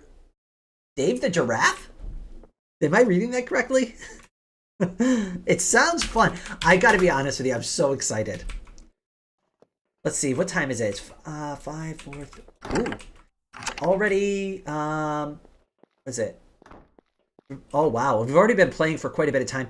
Actually, I'm going to take just a very quick break real quick. Give me just like a couple of minutes. I'm just going to get up and stretch real quick. Maybe grab a snack. I will be back in just a moment.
All right, I am back. I went ahead and grabbed a little snack and topped off my water. Hopefully, everybody had a chance to do the same. And that wasn't too long. Probably going to go for a little while longer and try to finish the foraging that we need to do. Back. At least let them know in case they want to sleep or something. I'm going to assume that they probably want to.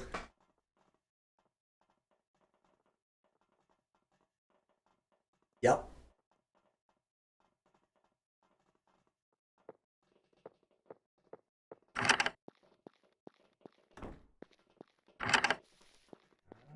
Yeah, so we'll probably go for maybe another hour or so, or at least just like try to finish collecting the rest of this wood. Maybe plant a little bit more. I don't know how many more times that I want to go through that cycle, but I want to at least see where we're at.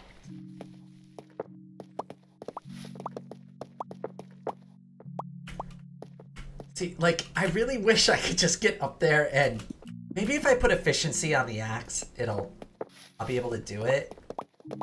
I wish there was like a reach enchantment. That would be really useful for me. Look, even if it gave me 1 extra block of reach or 2 extra blocks of reach, that would be worth it for building. Like, even if you couldn't put, like, stack it with efficiency just to make it fair, I'm fine with that. Just give me the extra reach.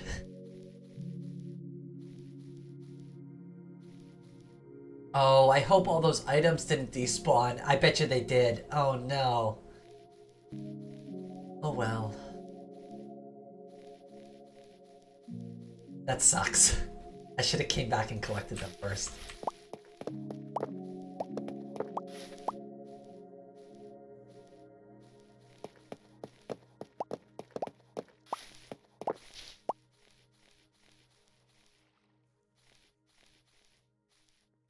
I'm actually really excited now to find out why they call him Dave the Giraffe. Sorry, I'm following up on that comment that was made before I took the break.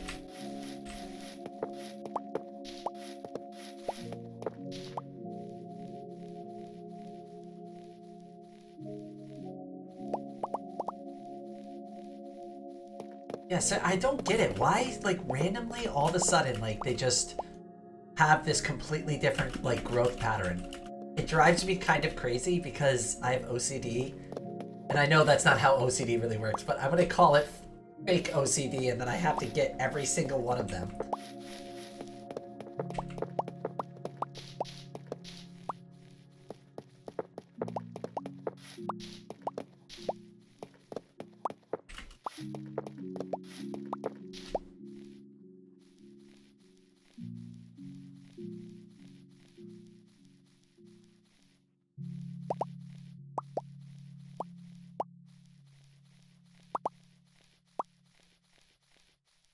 If I can at least get the left side of the furnaces all filled up, that would be really awesome.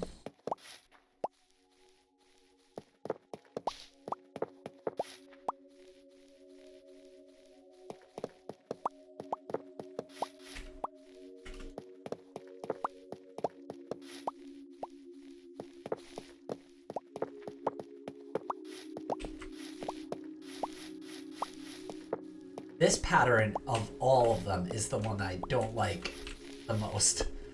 So annoying. You hiding any more in there? Are we sure there isn't one lurking around?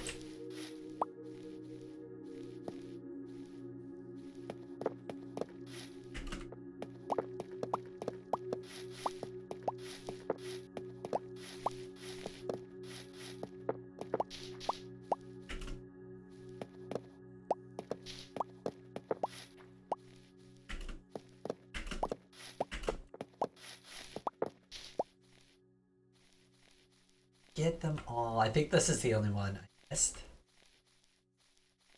Oh my gosh, this one's huge.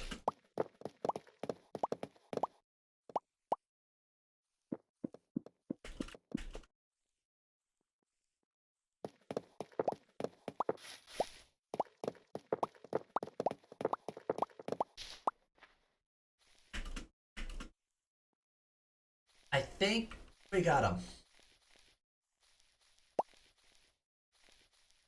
Except for this one. I definitely didn't get all the blocks out of this.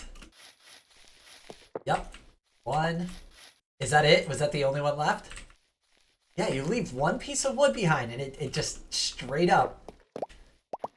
None of them will decay anymore. And the reason these leaves aren't decaying is because that tree was hanging out there. So these leaves will refuse to decay. And like, it's unfortunate, but if you plant the trees too close to each other, you have to kind of cut down the surrounding trees next to it to fix it. Unless you want to go through the trouble of actually removing all the leaves manually. Which kind of is annoying. I mean, it's fine. At the end of the day, it's still annoying. But if I did it right, all of this should start to, like, collapse now. Yeah. And then this one's probably going to need to be pruned. I'm just going to prune it now because I know it's not going to decay by itself.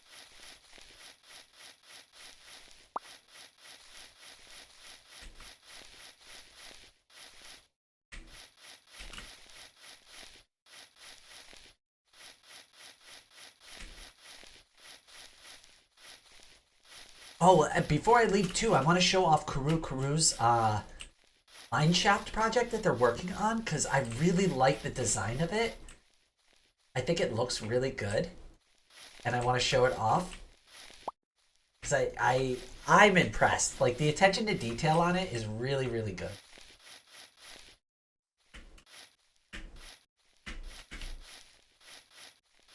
All right, I'm done messing with it.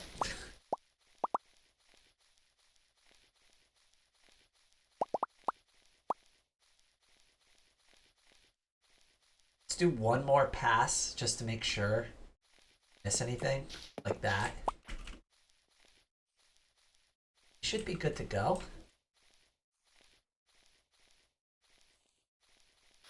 See? It's that.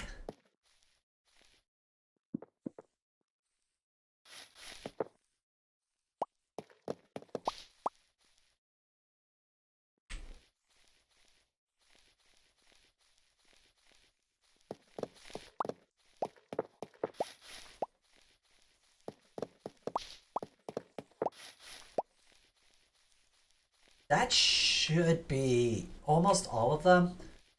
I want to pick up all the saplings because I really don't want to lose out on all the saplings. That's really what's making this like kind of exponential for us.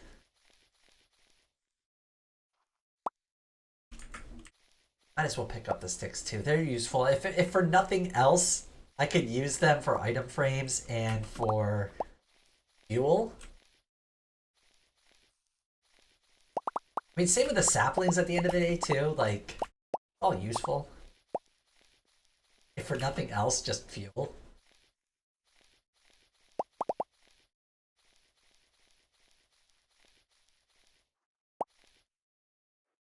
So much stuff all over there. It's great. Oh, I want to make golden apples too. I don't know how to make enchanted golden apples, but I'm going to try.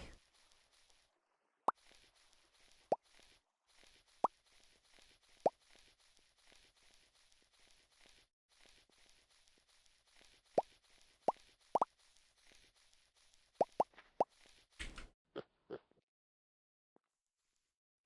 can I get rid of?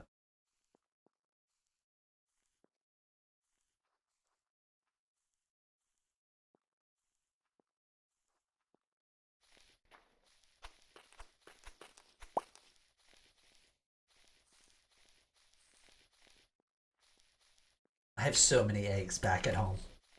Definitely don't need that. Curious though. Oh, that was a good shot. Try again. Missed.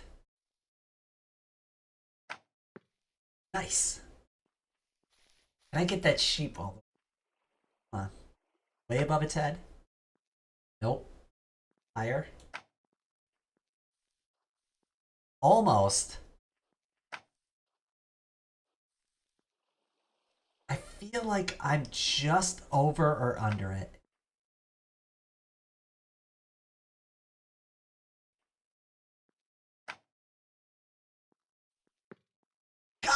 Oh, that was awesome. Ah, yeah. Not bad. It only took 3 tries, but I still got it.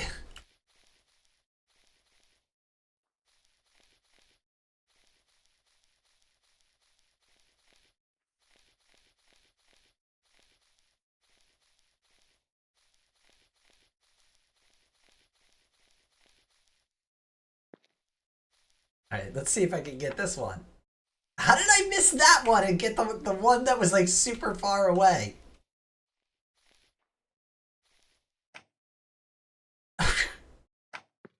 There we go.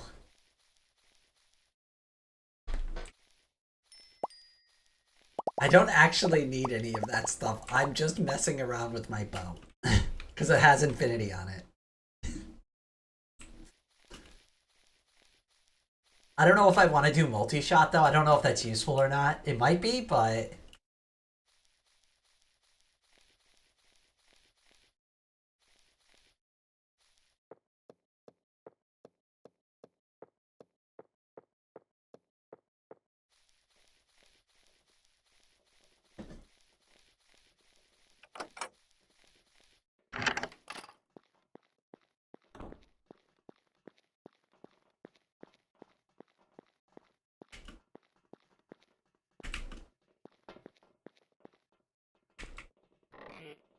This thing is just chewing through fuel left and right.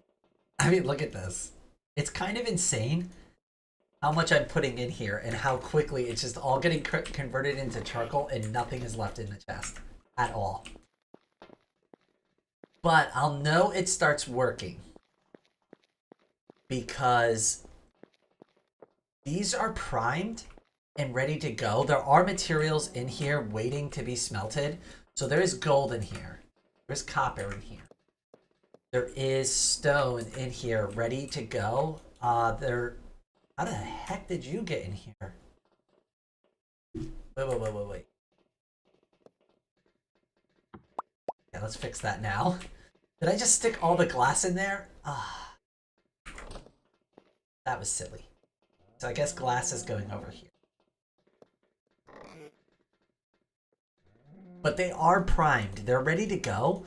I just have to, you know, get it going.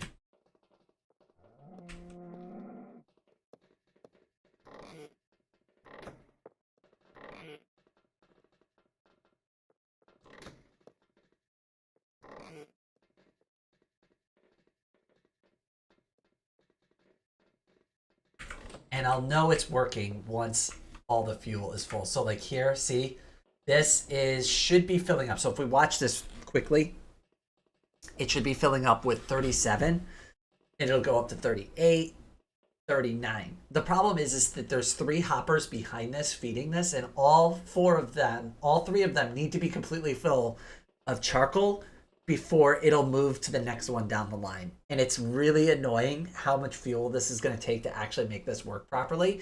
And I didn't know this when I started. I did test all of this out and send the coal down to make sure that it'll travel the line.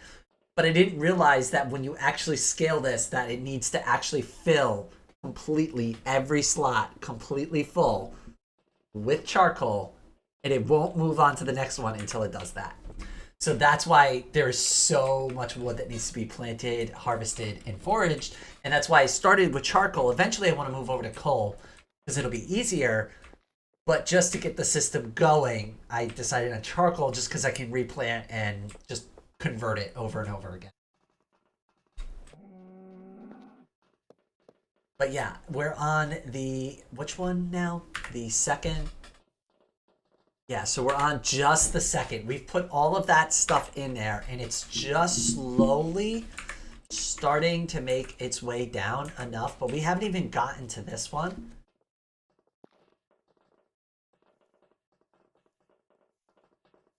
I want to make sure that I actually put deep slate up there and just make sure I didn't screw this up. Hold on, now I'm paranoid.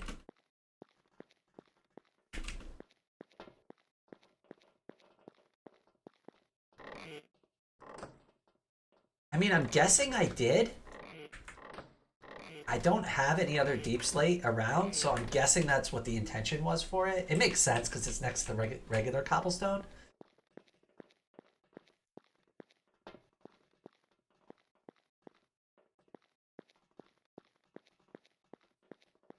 But wait, was that regular deep slate? I just need one.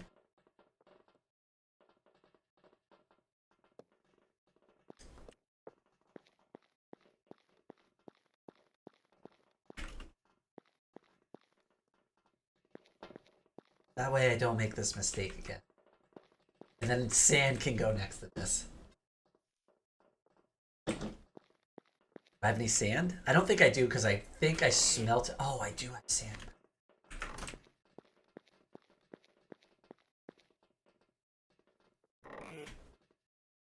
And at least now we can get the furnaces started for that, and then we can make sure it works. So once it actually does go over to the glass,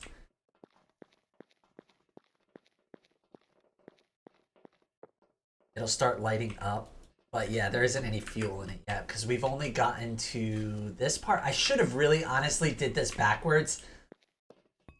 And I could fix it at this point, but I've already stuck all the materials and gone through the effort of doing this, and it has to be done anyway, so I don't know why, but I thought, like, for some reason, I mean, I should have thought path of least resistance, right? Because that makes the most sense, like, in any logic system. Electricity works in the path of least resistance. Water goes the path of least resistance. So the game code would probably find the path of least resistance. But for some reason, I had it in my head that it would go all the way down, fill the ones in the back first, and then go to the front. I don't know why. But apparently that wasn't correct.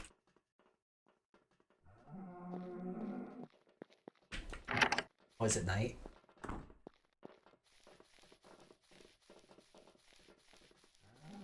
Also, to like help with some of the fuel issues, I set up all this bamboo.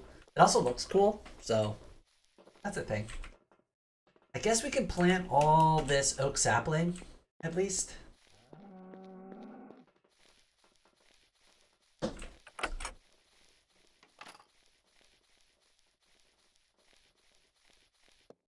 I don't think I'm going to do any more of the spruce, unless I'm doing them by 4x4. Doing them individually is too annoying.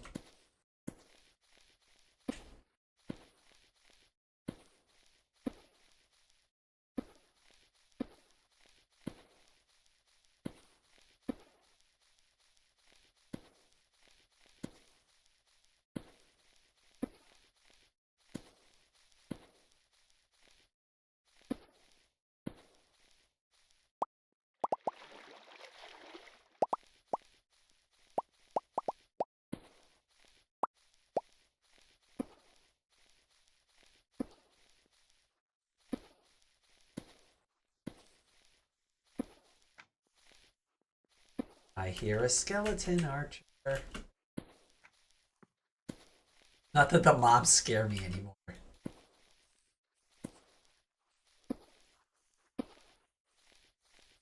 They used to.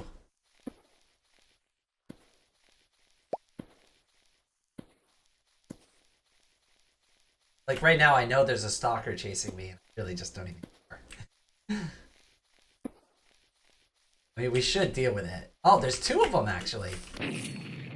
And that's why. Because it only did 2.5 hearts of damage.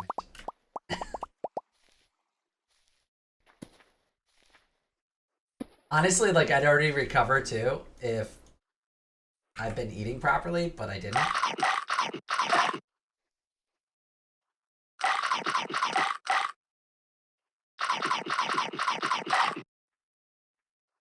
Lag makes it really hard to eat.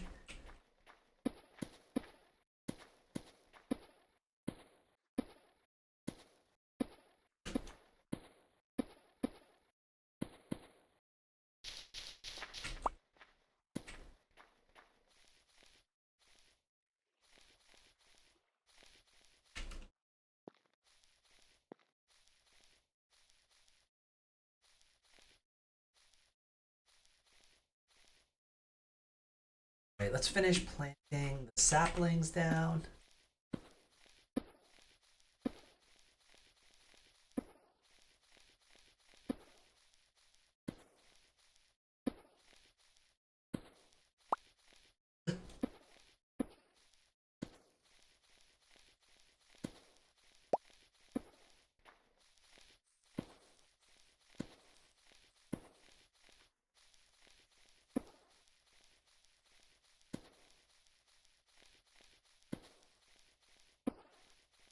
I mean, at least this isn't too painful of a process. It is kind of time consuming and it kind of sucks a little bit, but it's not like the most horrible process.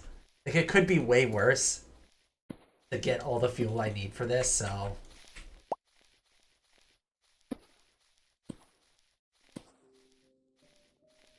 All right, we'll give that a couple of minutes to grow back up. Yeah, like I said, it doesn't take too long. And I'm hoping after that most recent stack, it'll fill up at least enough to make sure that it's starting to like kind of trickle into the correct slot. But again, there's like 5 hopper slots behind each one. So that means I need 10 stacks for every furnace to go behind it. But at least I'll never run out of fuel ever again once I set this up.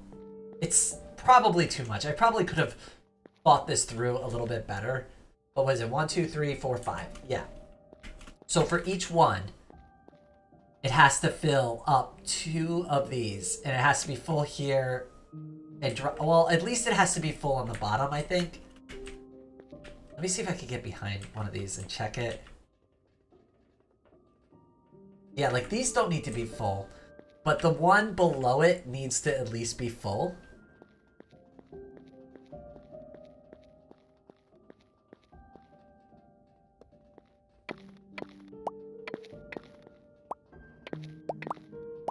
So like this is all full now. That is just starting to get full. That one's full. This one has a stone block in it for some reason. Okay. But you kind of see where I'm going with this. All the bottom ones need to be full, and that's 10 spots each. So this needs to be filled, and this needs to be filled before it can continue down the line. And that sucks. So the ones on the top are eventually going to get full too, but that's kind of why this process is so slow and painful. But I really do believe it'll be worth it once it's all set up.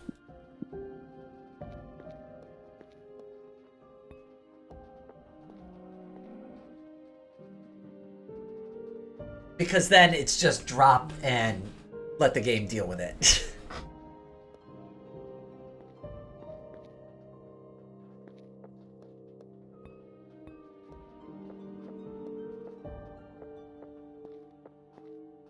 Alright, I am getting a little bored of cutting trees. I'm not necessarily bored of playing yet, though. So, I don't know about everybody else. Probably just gonna meander around for a little bit, try to find something interesting to look at and do. And go from there. Maybe we'll go over to my old numbers base. That might be fun. I'd really, honestly, should just not keep the flowers and just convert it into dye. It's just so much easier to deal with than keeping a bunch of flowers in my inventory.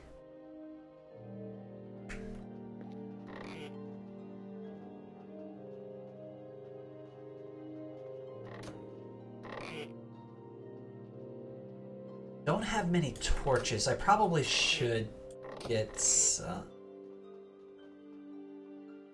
I'll find some coal on the way out. It'll be fun.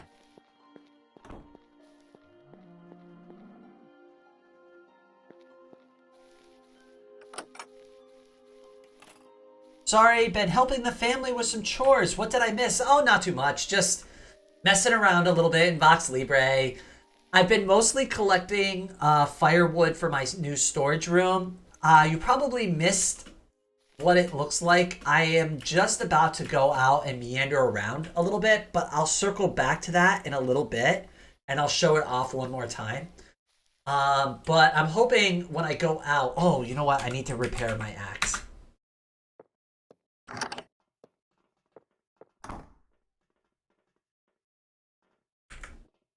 And then, you know what I could do real quick? Actually, before we do any of that, let me grab my emeralds and my sugarcane. Let's fix my axe. Let's do the enchantments on the axe, and then let's go out.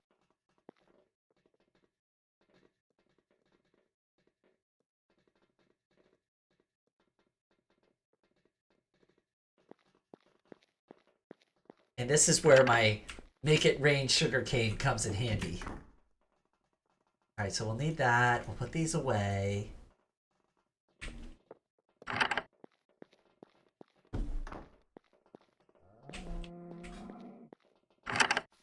And then we'll go collect a bunch of paper and sugarcane for trades.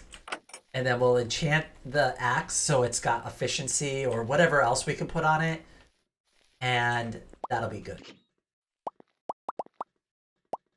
So since this is my dropper, I could just take from it like that. And then if I do this right, hold on. Yep, there it is. There's the chest.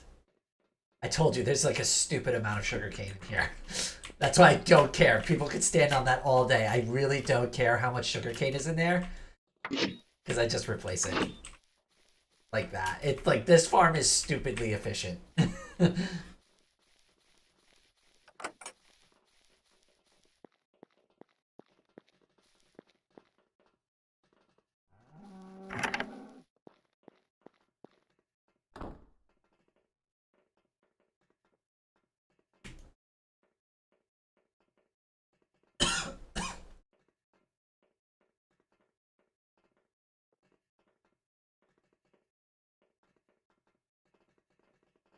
What? Oh, did it do paper? What's going on?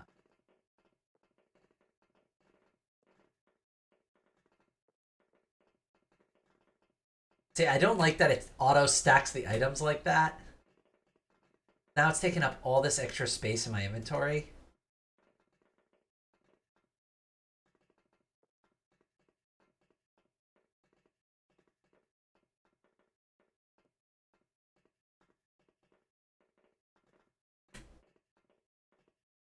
I mean, I guess it's okay, but it's like, it's a little annoying.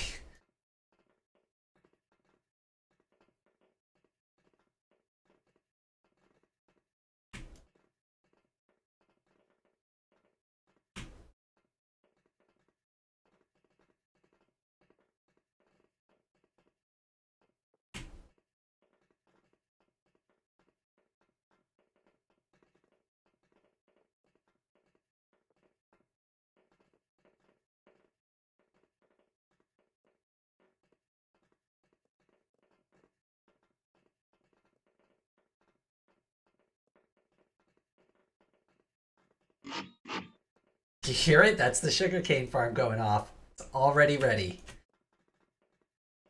And that thing's running 24/7.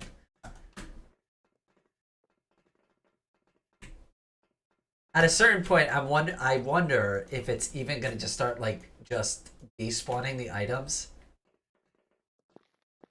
One sugarcane is not the end of the world.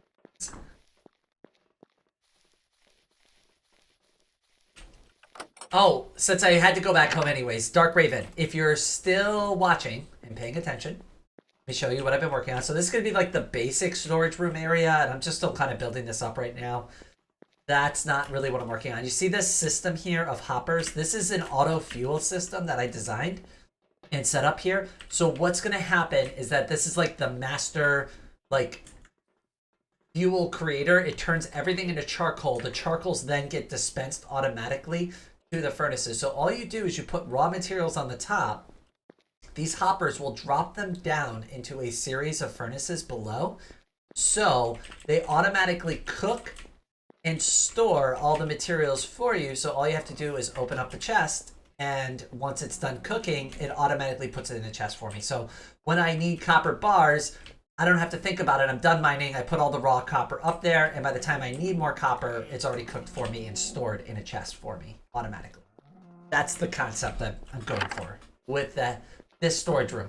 And the reason I need to do that is as I dig things out and build, I'll need things constantly being cooked and made for me to replace those materials, especially since I'm going to be using bricks. So having something in place that's already scaled properly is a really good way to go.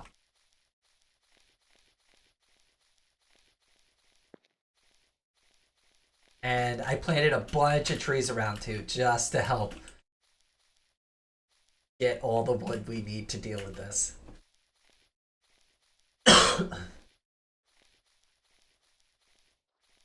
going to go over to the public library and just do a little bit of villager trading real quick.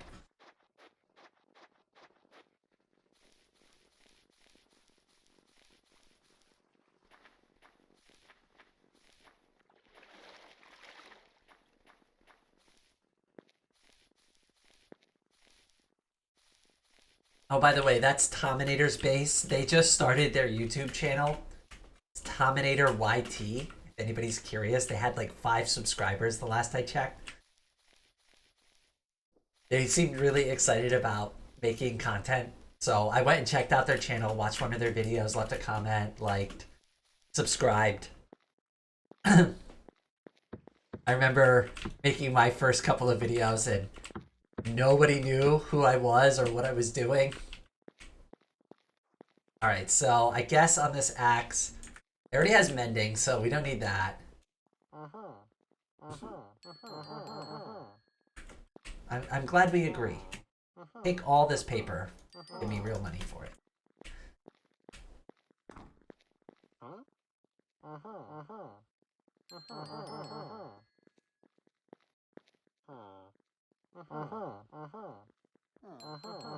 I'm sorry, I love the sound effects they do. Some people find it annoying, but I love it. I never get tired of it. Like, it makes the trading more interesting to me. I don't know why. I'm glad we came to agreements. Wait, what happened to fire protection? What happened to the fire protection villager?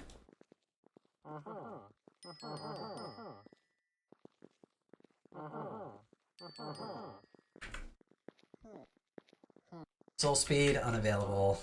Sucks.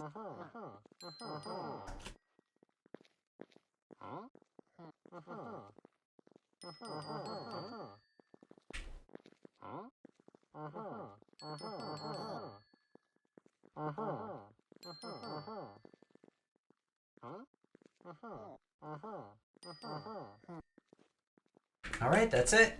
That's about as much as we're getting out of these villagers. So I guess... I don't really know what you could put on the axe. I might have to look this up real quick.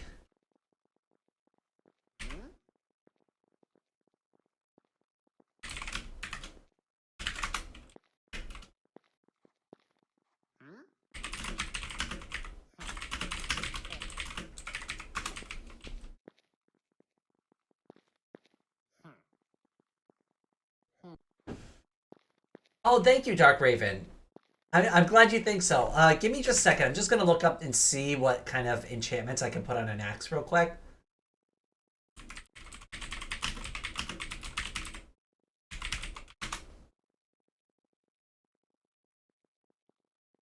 Let's see here. You could do efficiency, fortune, fortune and fortune, mending, and efficiency.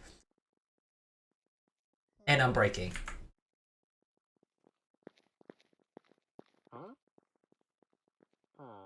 So with efficiency.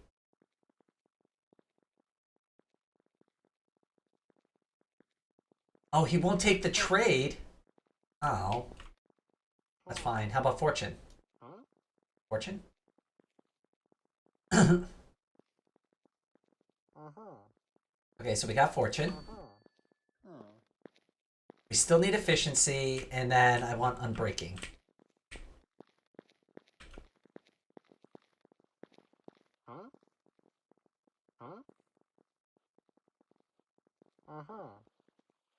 Go. I think fortune and unbreaking are probably the 2 most important ones. I really want efficiency, but if I can't have it, that's fine. Maybe one of the other ones are trading efficiency. I've seen it before. Care about arthropods, that's not it. Have an efficiency. It's mending. Gain of arthropods.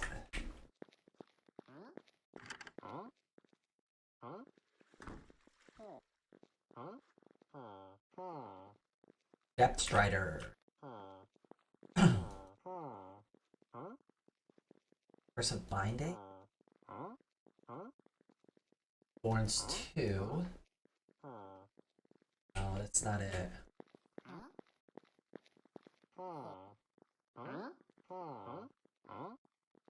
Frostwalker.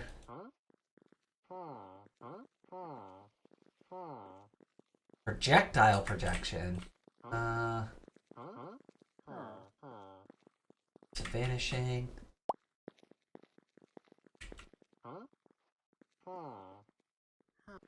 Thorns. Other one. Check that. I was pretty sure one of them had a second trait for it. Maybe wrong. It's efficiency. But not the good kind.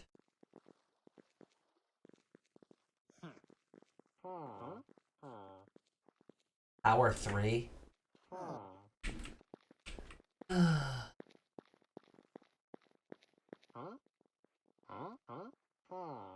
I mean, even if it's really expensive, I'll take the trade. Binding.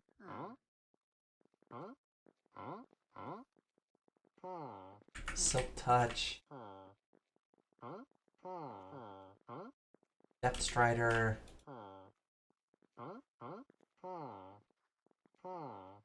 Fire Protection. I don't think I'm in luck.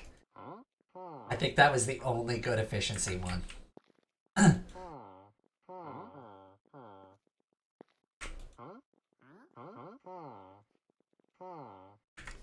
No, nothing. Walker.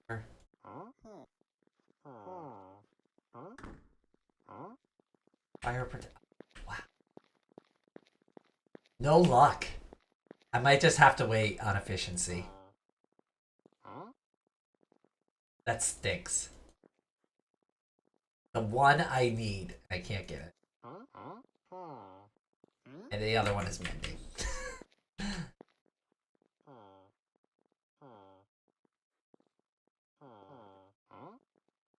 A Bane of Arthropods. Why is that so common? And Punch too. Okay.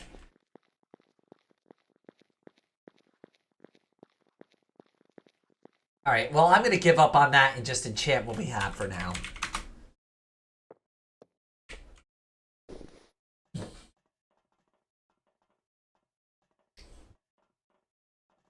Oh, I guess there is another player online. Whoops.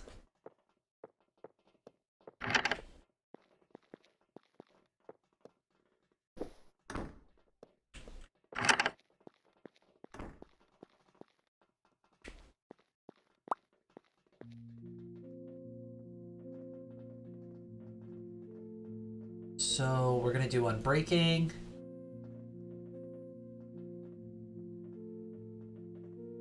Oh, I already forgot the name for it. Brain Splitter.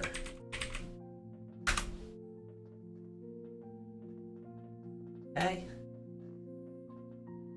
And we'll put the other one on Fortune 3, and that'll be really helpful.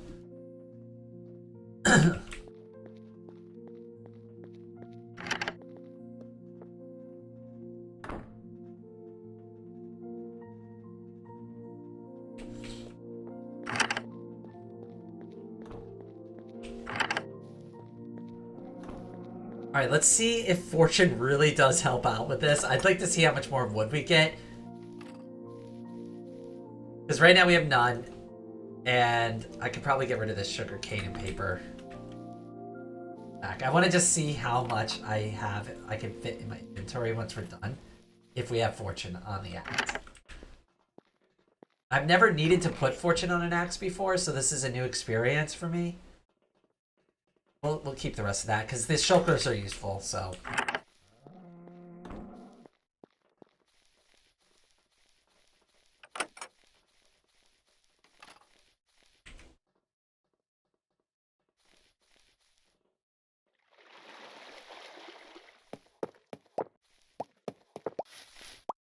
I don't feel like I'm getting more wood out of this. I think it's only Fortune if I kill a mob with it, but that's fine. The Unbreaking will help a lot. And efficiency if when I can go back and get that. Actually, I'm going to go back and check on that.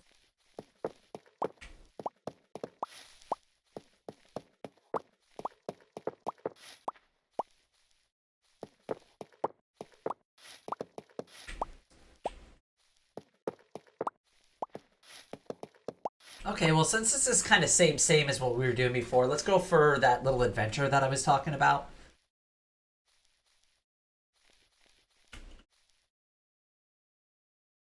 That'll be a lot more fun than just kind of going around in circles here. Let's go find some place to go.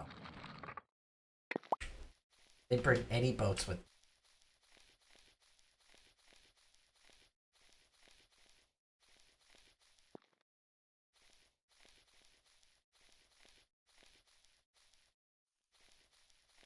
I think I put this crafting bench down here. I can't remember who did. Somebody did. 1, 2.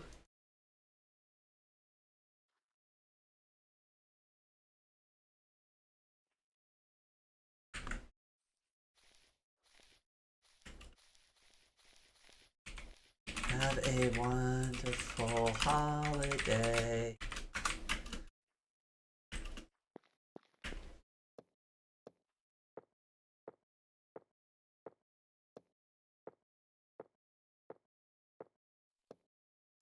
Let's go over by where my numbers base was. I kind of want to show where that was.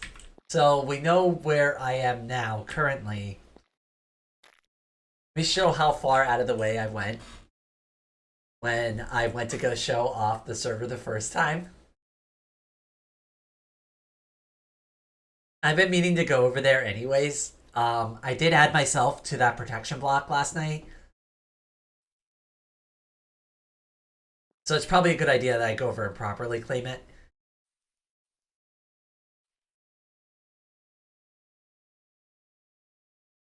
I keep forgetting I want to do F1 on these sequences just so they film better.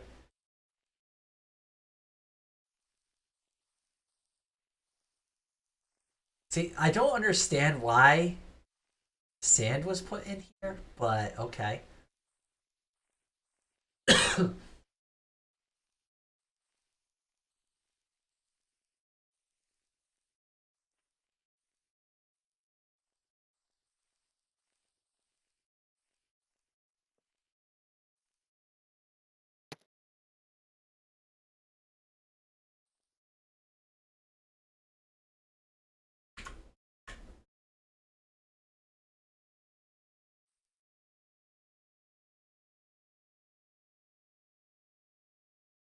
And here's the end.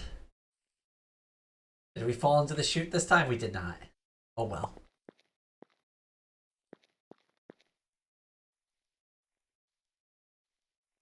Okay, I have the boat. I want to make sure I have the right item selected. It should be here. Yep. Alright, and if we go all the way to where this ice highway ends, we should be good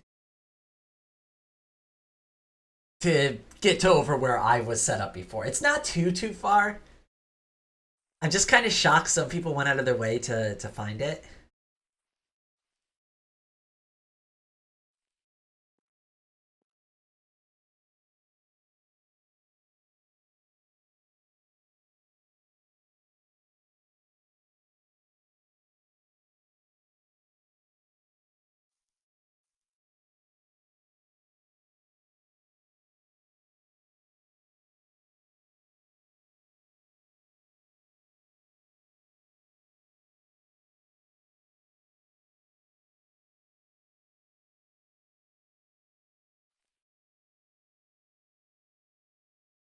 I think the end is coming up very soon. There it is. So usually what I end up doing is I'll hop back in my boat for a second. And I'll just kind of go down the ice highway just a little bit more. To about roughly here. And then I can go off the side. And last time we found a desert over here. We'll go back the way I came originally just so I can show you how to get to the numbers base.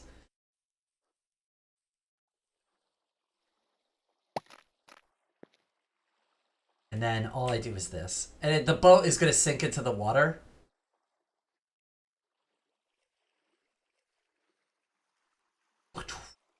I actually love that it does that because it's like definitely way more realistic.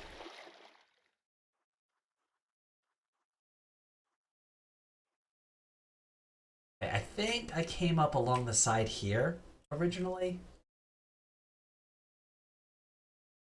Or I think I went all the way. Wow, Warren Burt has been busy.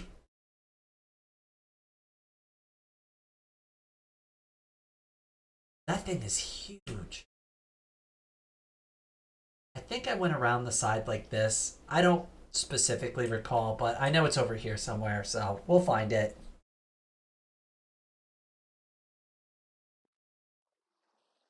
Somebody dropped a bunch of stuff.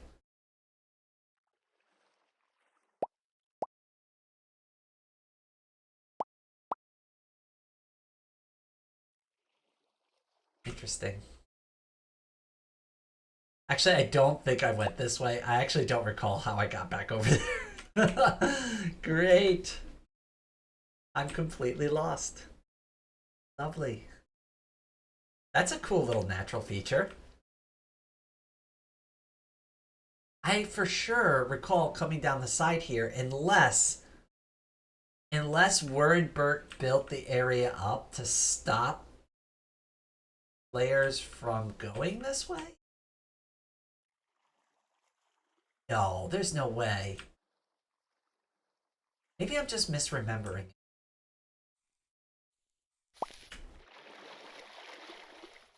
Because I thought for sure there was a river that took me down along the side here. Maybe I did just go around the really long way, but that's fine.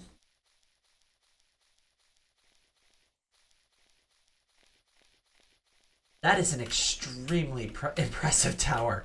And by the way, Warren Burt builds this by hand. They're not using World Edit or anything. So when you see stuff built by Warren Burt like that, every block was placed manually.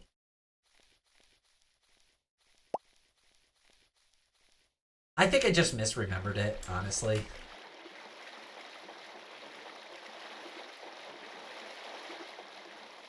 This is the other reason I like Depth Strider. This is a really cool area. Oh, somebody's been here already.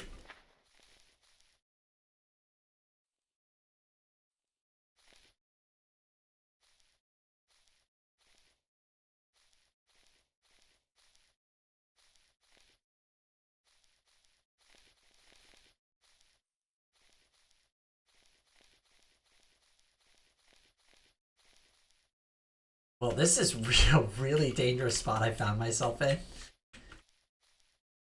It says there's water below me. I don't know how much I trust that.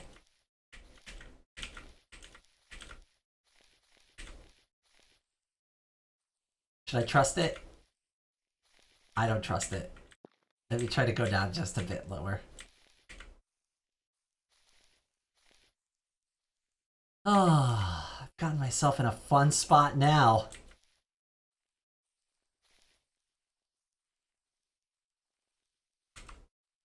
All right. I maybe could... Oh, I have the boat. It'll be fine.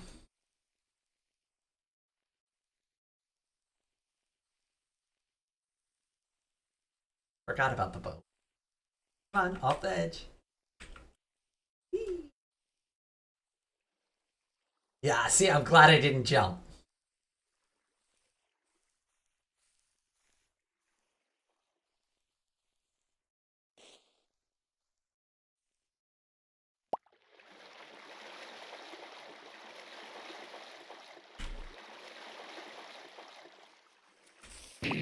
Ow, thanks for blowing my boat up.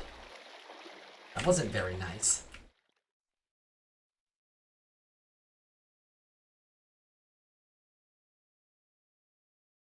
Hey, quick question. This is for the future. If life allows, I'm designing my dream house on my head, and one of the features I want is a concrete base for my bed. And just place some sheets. What do you think about the idea? So the only thing I have to say about that is heat loss, and it's substantial. Now, this is probably not an issue where you live in your part of the world, Dark Raven, but it's very much a realistic issue in my part of the world. And during the winter, what will happen is the earth will get so cold that the concrete stone material will also get cold with it. and it will suck literally all the heat out from underneath of you. Stones can provide a lot of heat, but then they can also become extremely cold and provide almost like a refrigeration effect. So just something to keep in mind there. Now, I think where you live, it's going to be less of an issue for you, but it's not always the best solution. And I would look into like to see if that's like a little more commonly done in your region before continuing. But those are just my 2 cents on it. Other than that, I think it's fine. Like I think it's a sustainable, good way to set up a bed frame. I just think it just needs to make sense for where you are and for your living situation.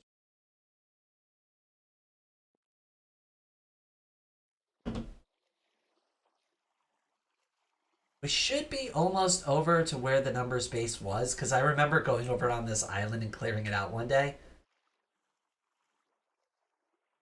So the numbers base should be over here.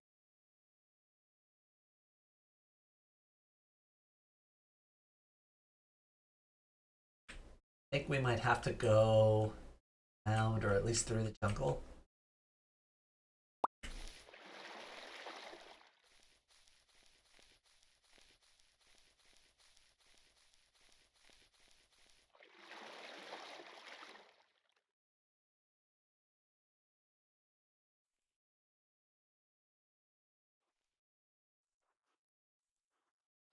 This is a cool area. I really like it.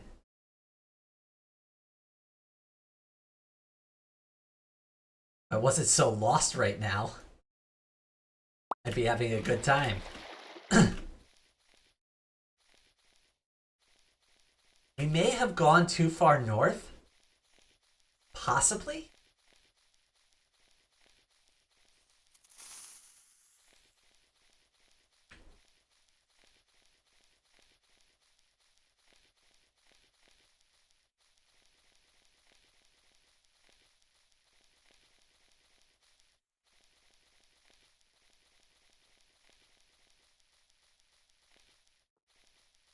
I'm gonna check over here. If it's not over here, then I definitely went too far. It has been a while since I've been over here.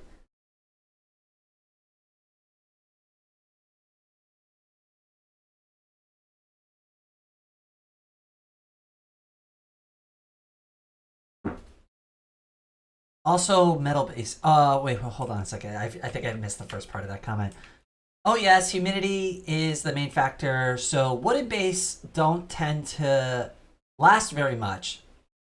Also metal bases, yeah. So I think again, it's really region specific. I think what might do better in your part of the world would do very poorly in my part. And that's just like that's very specific to just where I live. It's just the winters are just simply too cold. I mean, the other day it got down to like minus 15 Celsius, which is around 4 Fahrenheit. Not great. Very chilly. I wouldn't want to be sleeping on a concrete anything because like it'll suck all the heat out of the mattress. You'd basically have to install like a bed warmer into it somehow. And for me, that's where I draw the line because now you've just kind of defeated the whole point. And the only reason I learned about this originally is because I bought a house a really long time ago and somebody had done a bunch of home improvements on it. And what I had found out is that the original homeowners did what I refer to as the homeowner special, which is they didn't hire a professional, they didn't consult anybody, they just went ahead and did the improvements they thought were correct. And 90% of the time, that's fine. But when you do something like take a double wide garage, split it into a single garage, and then expect that other half of the new room that you created to stay warm with the concrete base of the original and just throwing carpet over the top, that like none of that is it. That doesn't work. And that living room was always freezing.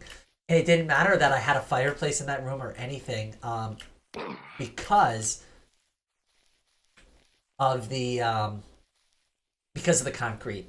And during the winter, I could run that fireplace all the time. It was just never enough heat to properly keep it like warm. So I almost never use that room in the winter, and it just like you even with socks on in the middle of winter, if you were to just stand on that carpet, your feet would turn cold after just like only a couple of minutes. I'm so glad I have feather falling.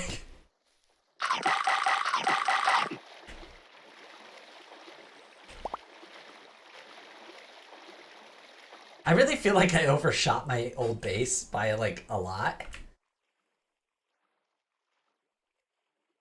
So I'm trying to follow Warren Bird's highway to get back to the spot that I can at least remember, because there was a village over by where I was.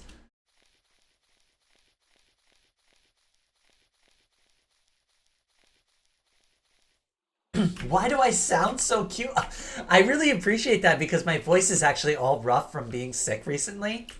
So thank you. I've actually been really self-conscious about it because I've been coughing a lot and I've had a little bit of a cold, nothing too crazy, but thank you. I appreciate that.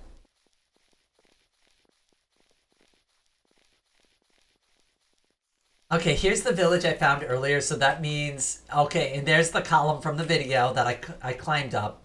So I just overshot my base just a little bit. It should be on the other side of this village. If this is still the correct village that I'm thinking of. I don't think it is actually. Is this a different village? I'm all sorts of turned around now. Yeah, this is a different village. This wasn't the one from the video. So I found a second village.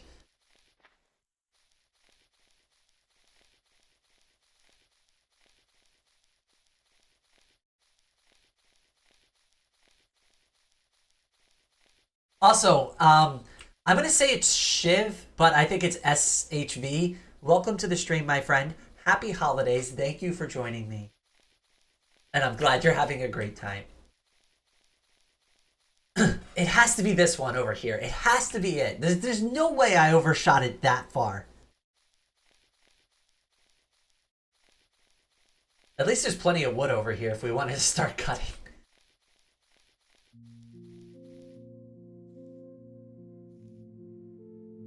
Has to be over here. Has to be.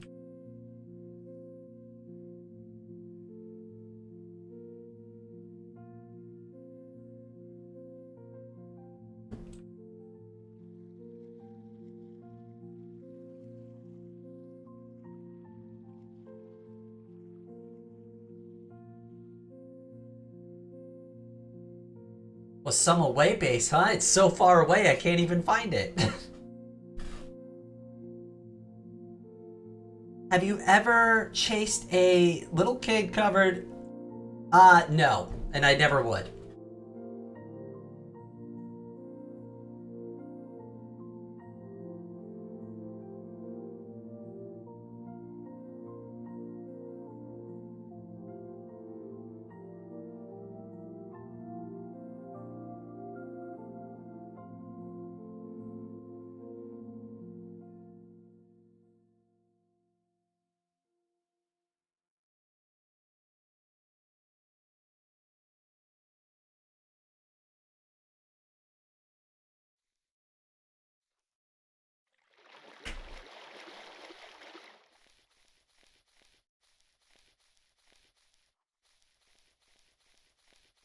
All right, I'm apparently super lost and have no idea where my goddamn away base is. All right, you know what? Since we're over here and there's a bunch of trees that nobody's ever going to mess with, might as well just cut a bunch down.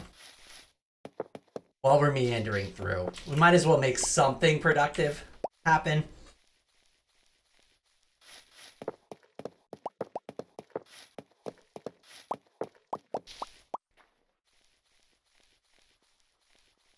Thank you, Dark Raven. I appreciate that.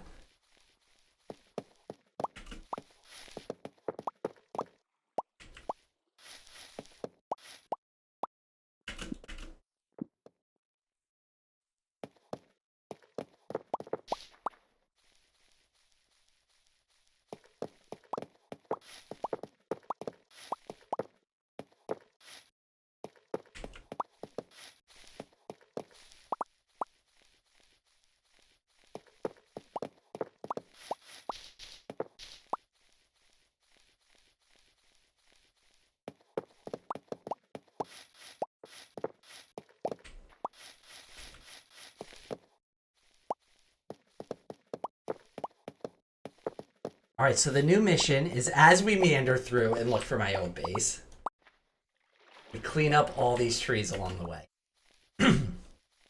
Now we're killing 2 birds with 1 stone.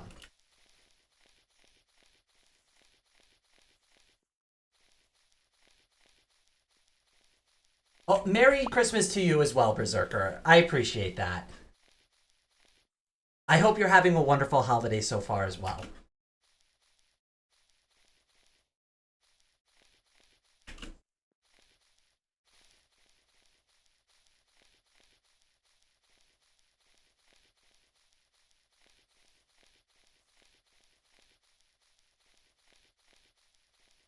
Okay, so what I think I did is I got lost, assumed that I knew where I was going, made a really poor assumption, and then overshot where I actually was, or I undershot it. I don't actually recall how to get to my own away base. That's what I get for building it several months ago and then never going back to it for a long period of time. Whoa, look at all of this. Look what... How did all of these pillagers... Oh, because of that. Okay, we're gonna just avoid that this whole area. Wow, that was I almost walked into a lot of trouble there. Because they can fire in the water still.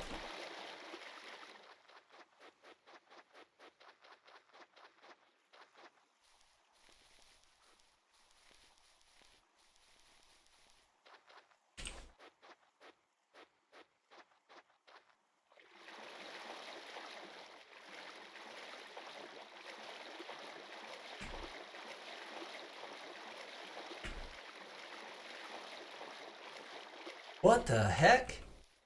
Whoa, alright, there must be a lot of lag. Oh wow, I'm stuck. Alright, hold on a second. Let me just relog real quick.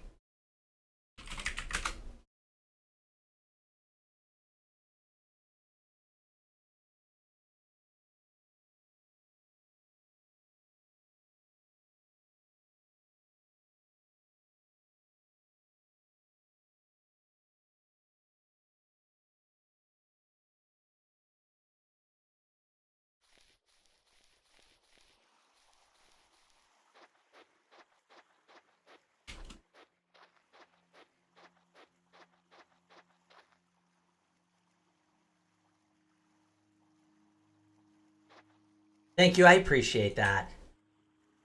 YouTube's got a lot of strict rules. What's the term all the YouTubers use? You gotta stay advertiser friendly.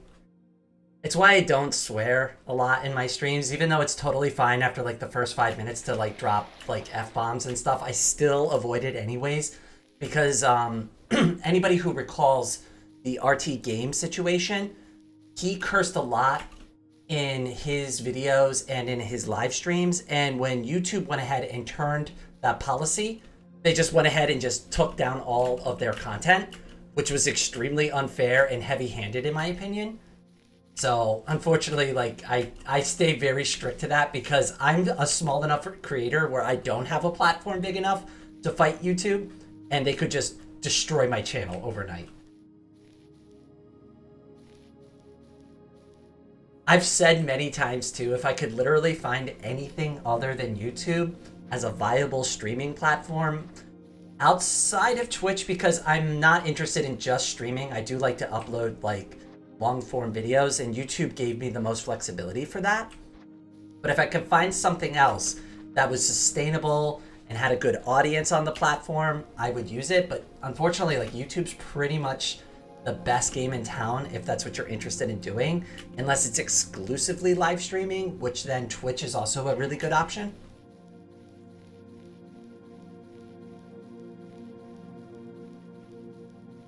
Yay, I was gonna... Oh, you got a Nirvana toaster for Christmas. That's awesome. I'm gonna assume that it like does the logo on the toast. I've gotten a couple of gifts like that before. Okay, so we're going in circles now. This was an awful adventure. This is almost as bad as the Circle Logic stream that we did a couple of months ago, where I just ended up going in endless circles, because this is where we started. Oh well. We'll find it eventually. It's funny that the other players were able to find my base and leave up signs and everything, and I can't find my own base.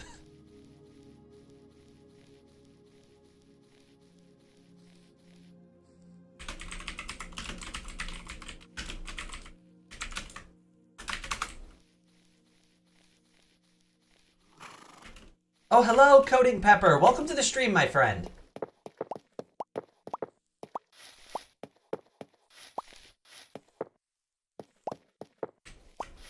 Oh, I hope so too. Actually, the community has been very, very supportive of me, especially recently with the changeover on the channel and some recent announcements and stuff like that. And I've been extremely appreciative of my community for being so open-minded and so supportive, especially when I needed to take a small break from content creation because of all of that.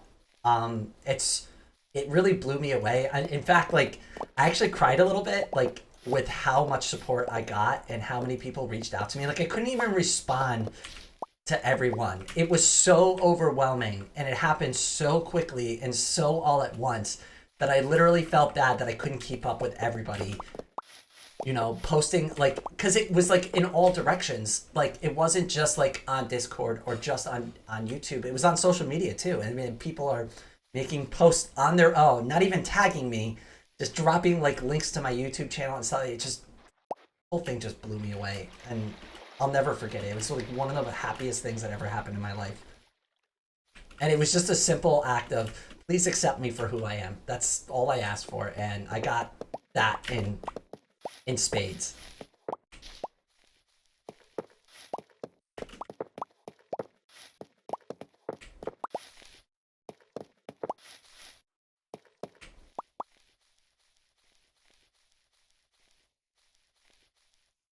Anything you'd like for Christmas, Rain? About 1,000 stacks charcoal.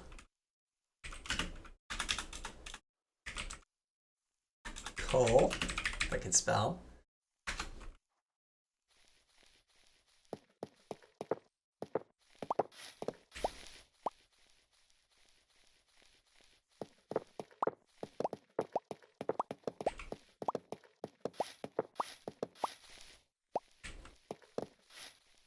Oh, there's Regal. Hi, Regal.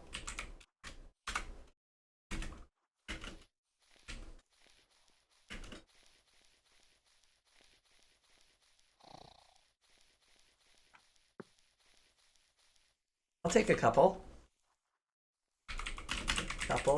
Do you need anything?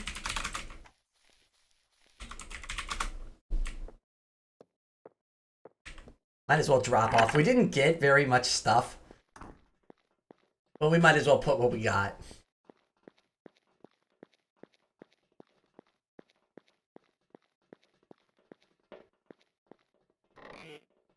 Oh, just in time too. Look, it's just running through the last bit of it.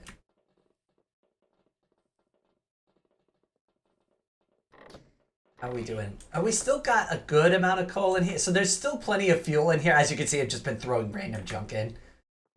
Anything that burns at this point is fair game. If I can burn it, it goes in the box.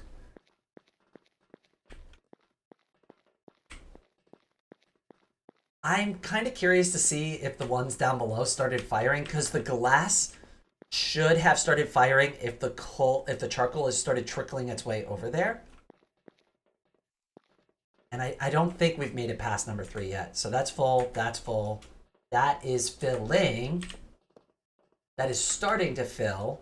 This hasn't been touched yet. And this is the first glass furnace. And there isn't a lot of sand in there. There's only 33 stacks of sand. All I need is to have a blessed and Merry Christmas and a very Happy New Year. Aw. Thank you so much. You need so much. It only fills one at a time. It does work, but it needs a full stack of 64 each.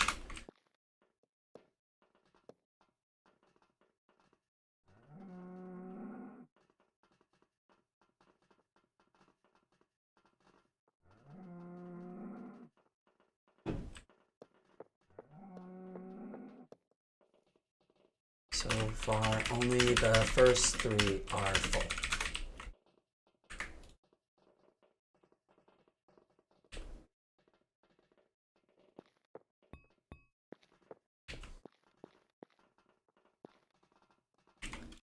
Figured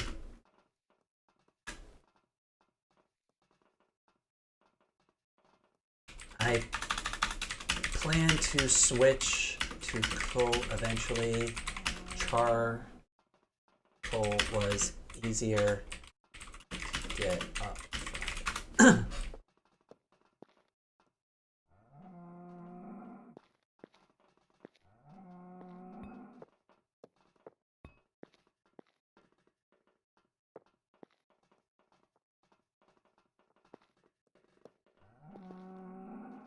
It's kind of a shame you can't make blocks of coal with charcoal, because that would have saved me a ton of time.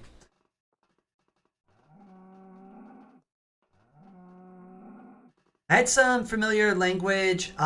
Do you code too? So I personally don't code, but I'm trying to work with people who do code that understand Lua to help make mods for VoxeLibre and Lunati, because it's written obviously in Lunati. Lunati is written in Lua. That's what I meant to say. Good idea. Charcoal is good early game. Yeah, I figured once I backfill, then I can switch to coal over time. Yeah, that's really like the name of the game here, because it's going to take a lot. And then once it's full of charcoal, right, then I can just start stacking coal over time, and it'll eventually fill and trickle its way through the system and replace all the charcoal in there. But that's going to be a while. Oh, wow, they gave me quite a bit. I can put a block each in one of those chests.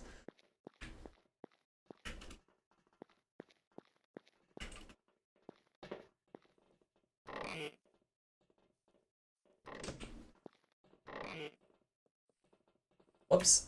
Don't put a shulker in there. Me too. It was great for a screenshot.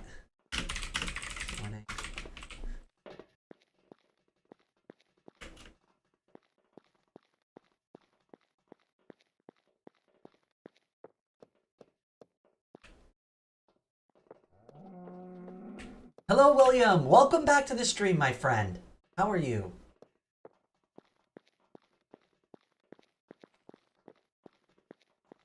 All right, I guess we could go out there and... Oh, let's see if we can get the efficiency book back. That would be nice. And then we'll try to cut one more time. I don't think I'm going to need to do any more trades to be able to afford it.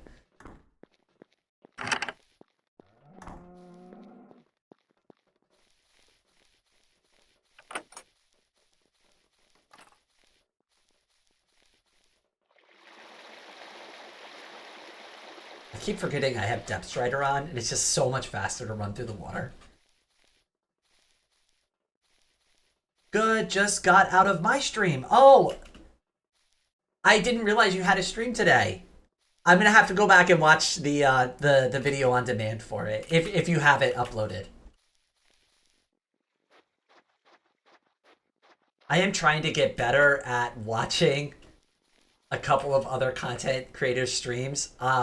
Miss Octavia is one that I have not watched recently, and I was so good about being in her streams like almost every weekend, at least one of them, and then I've missed it for a little bit, which kind of stinks, but we're going to be working on some stuff together hopefully soon, so that'll make up for it. I hope. She's always been really cool and understanding with me, so...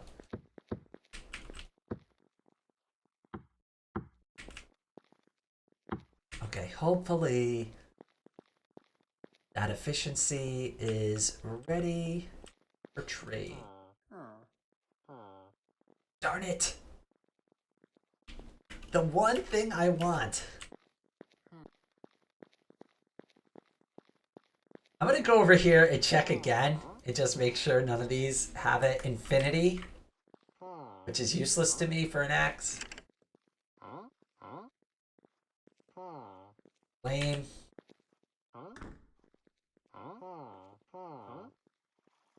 Curse of Vanishing. I'm just gonna ask Regal, how long does it take for villagers to reset trades?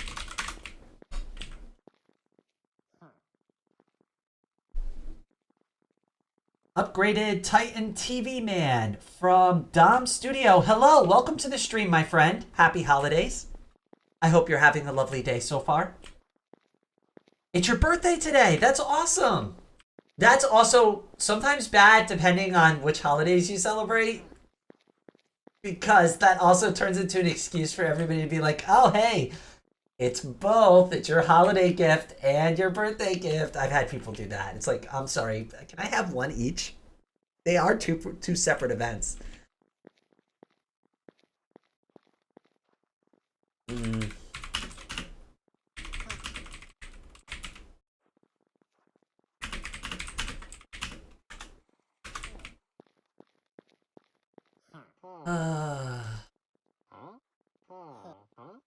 You know, I forgot to check their... It's mending.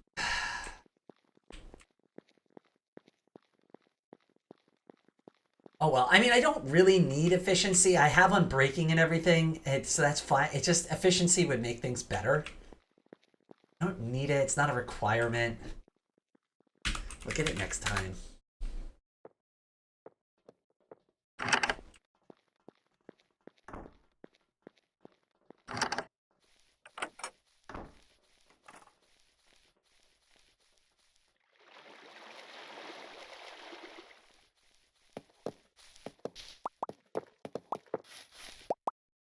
Sounds good. Check in a few more in.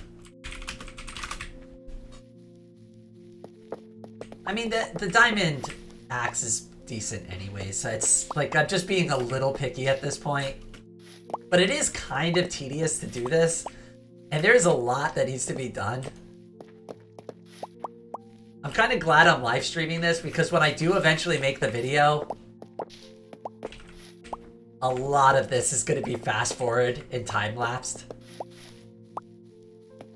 I guess this is a good time to start talking about like what we are all witnessing and watching right now.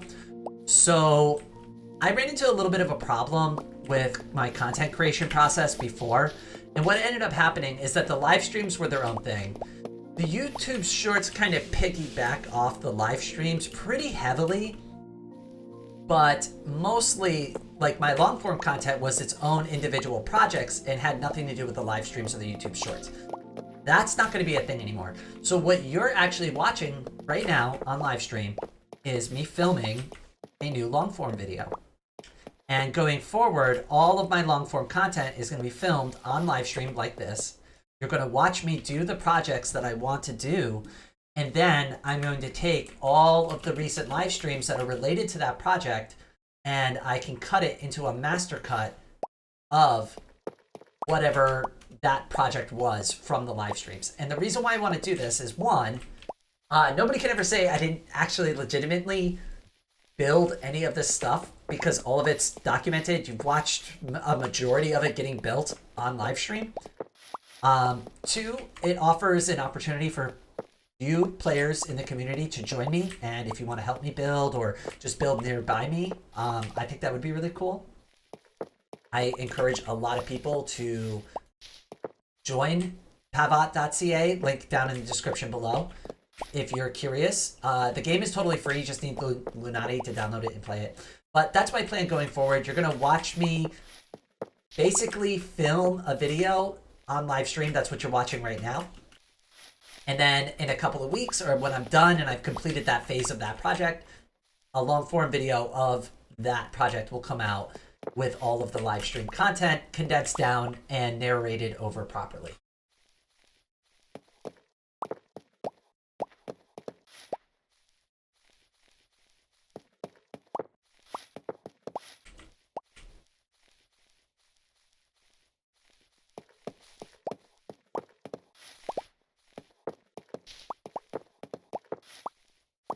And I know some people would be like, well, nobody would think you faked a build, right? I've had people already accuse me of faking my drawings. And what's really funny about that is one of the drawing that they tried to accuse me of faking, and they're like, you just traced over that, you didn't actually draw that. I'm so glad I did that drawing on Livestream, because I sent them a 5-hour video of me drawing it line by line on Livestream. Now, I don't know what it feels like to be buried under 5 hours of overwhelming evidence, but I imagine it's not a great feeling. Because I never got a response back from that person after they called me out for it. So they either saw it and knew they were wrong, or they just kind of rage quit on this situation. I don't know what it was, but I never heard back from them again. So yeah, it does happen. I don't know why people assume the worst about everybody, but you know, some of us are out here actually trying to do things legitimately and just trying to have a good time doing it.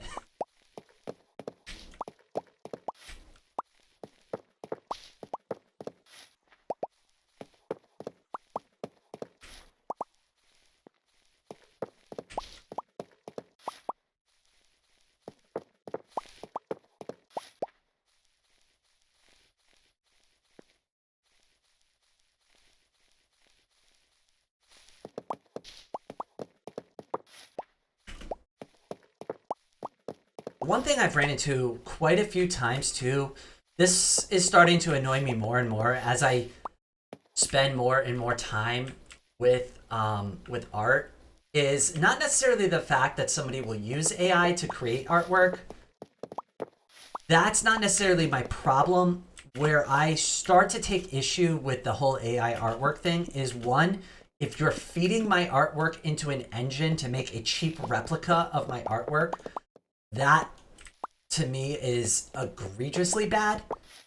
Don't ever put my art into an AI and then say to that AI, try to like copy it, because you're literally stealing hours of my practice and my life away for a cheap imitation of my work.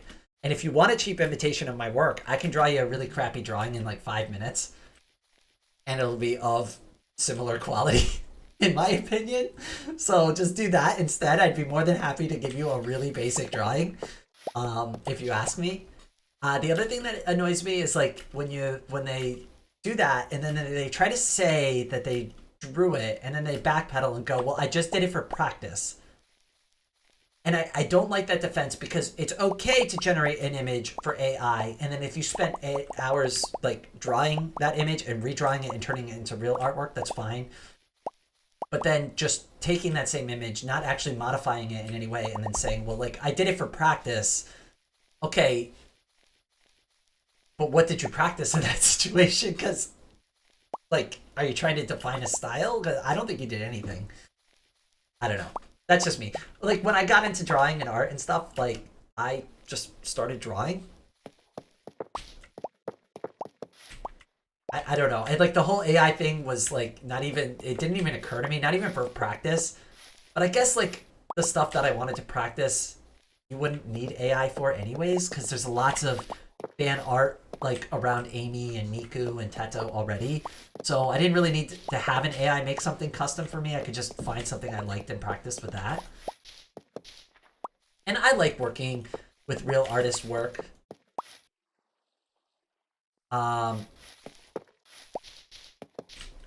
I'd rather draw something and redraw something a real artist did than like an AI did any day of the week, because that's human, and I like spending time with other people's work. You learn a lot about them when you pay very close attention to another artist's work. And a really good example of that would be Leon. Her line work is very unique, and the only way you would really start to pick up on that is if you've done several of her drawings. And I have done several of her drawings. I've done at least 3. Actually 4 so far of Leon's drawings, where I've just done them for practice, and they're really hard to do because her line work is very unique. And I only picked up on that, like, because the very first time I did her drawing, it came out really, really bad, and I didn't understand why. It's because she doesn't draw lines the same way most other people do. And I'm starting to do that with my line work a little bit, which is why you see like some of the weird roughness with the lines.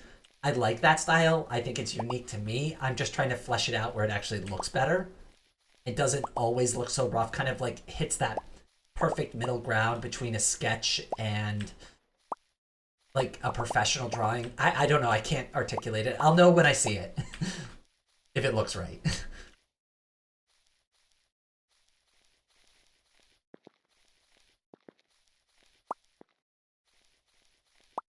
Well, that was like a whole tirade about art. At least it got us through like all that wood foraging.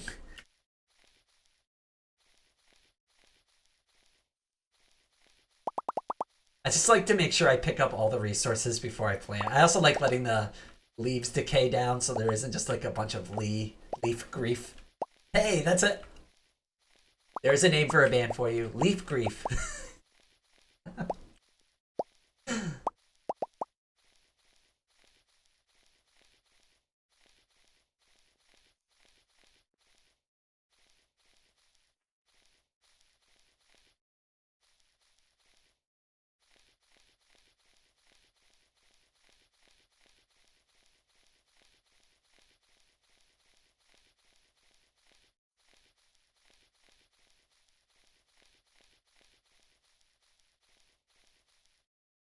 See, I think we're good to go. Let's go ahead and we'll put in the wood. That'll give it another minute for like everything to decay down, and then we can come back out. I don't know if I want to keep foraging wood. I'm getting a little burnt out on wood.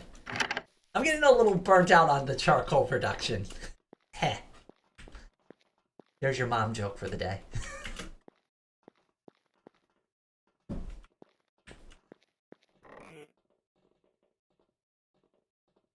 At least we're getting somewhere with it though. Like, it's not like endless. We are making progress. Oh, what happened here? Oh, how did that get in there? That's not supposed to be in there. That clogged the whole system. Oh, no, no, no. You're supposed to be over here. All right, much better.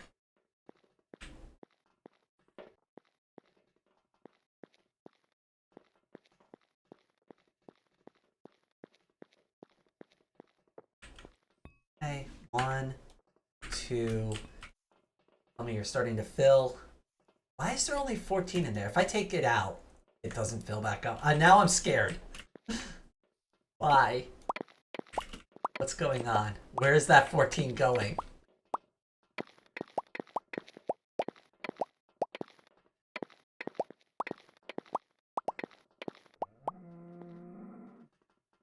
This is full. This is full. This is filling. I think that's the problem. It's just some kind of snuck over there. It wasn't really ready to be filled yet. Because this has to fill and this has to fill first. Apparently, that's how this is all going to work.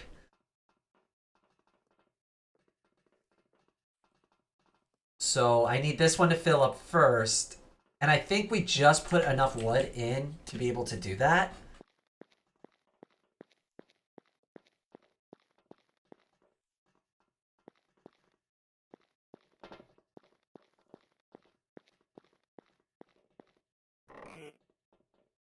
Got to put the birch in.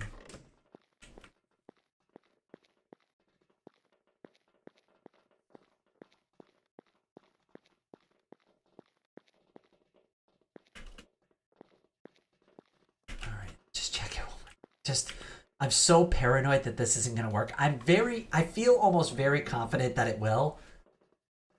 But part of me is like screaming internally that this is all going to fail miserably and not work. But so far it has. It's just a matter of just collecting the materials to fill all of these hoppers properly.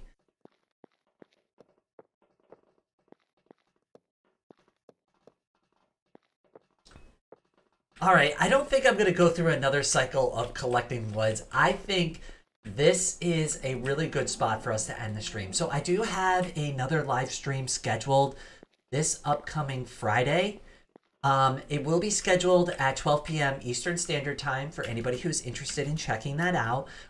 It's already scheduled on the channel, so if you go to my YouTube channel, you can find the notify me link. You can click that button, and when I go live, you will be notified. If you want to join me on this server, there is a link to the server's information down in the description below. I also do have my new website. It is Reign of Reigning. Link is down in the description below as well. That is going to be the best place to keep up to date with my art, with my YouTube content, and any of the other projects that I have been working on. But I think we had a really fun time today. We spent almost all of this holiday together, which is something that I really wanted to do with all of you.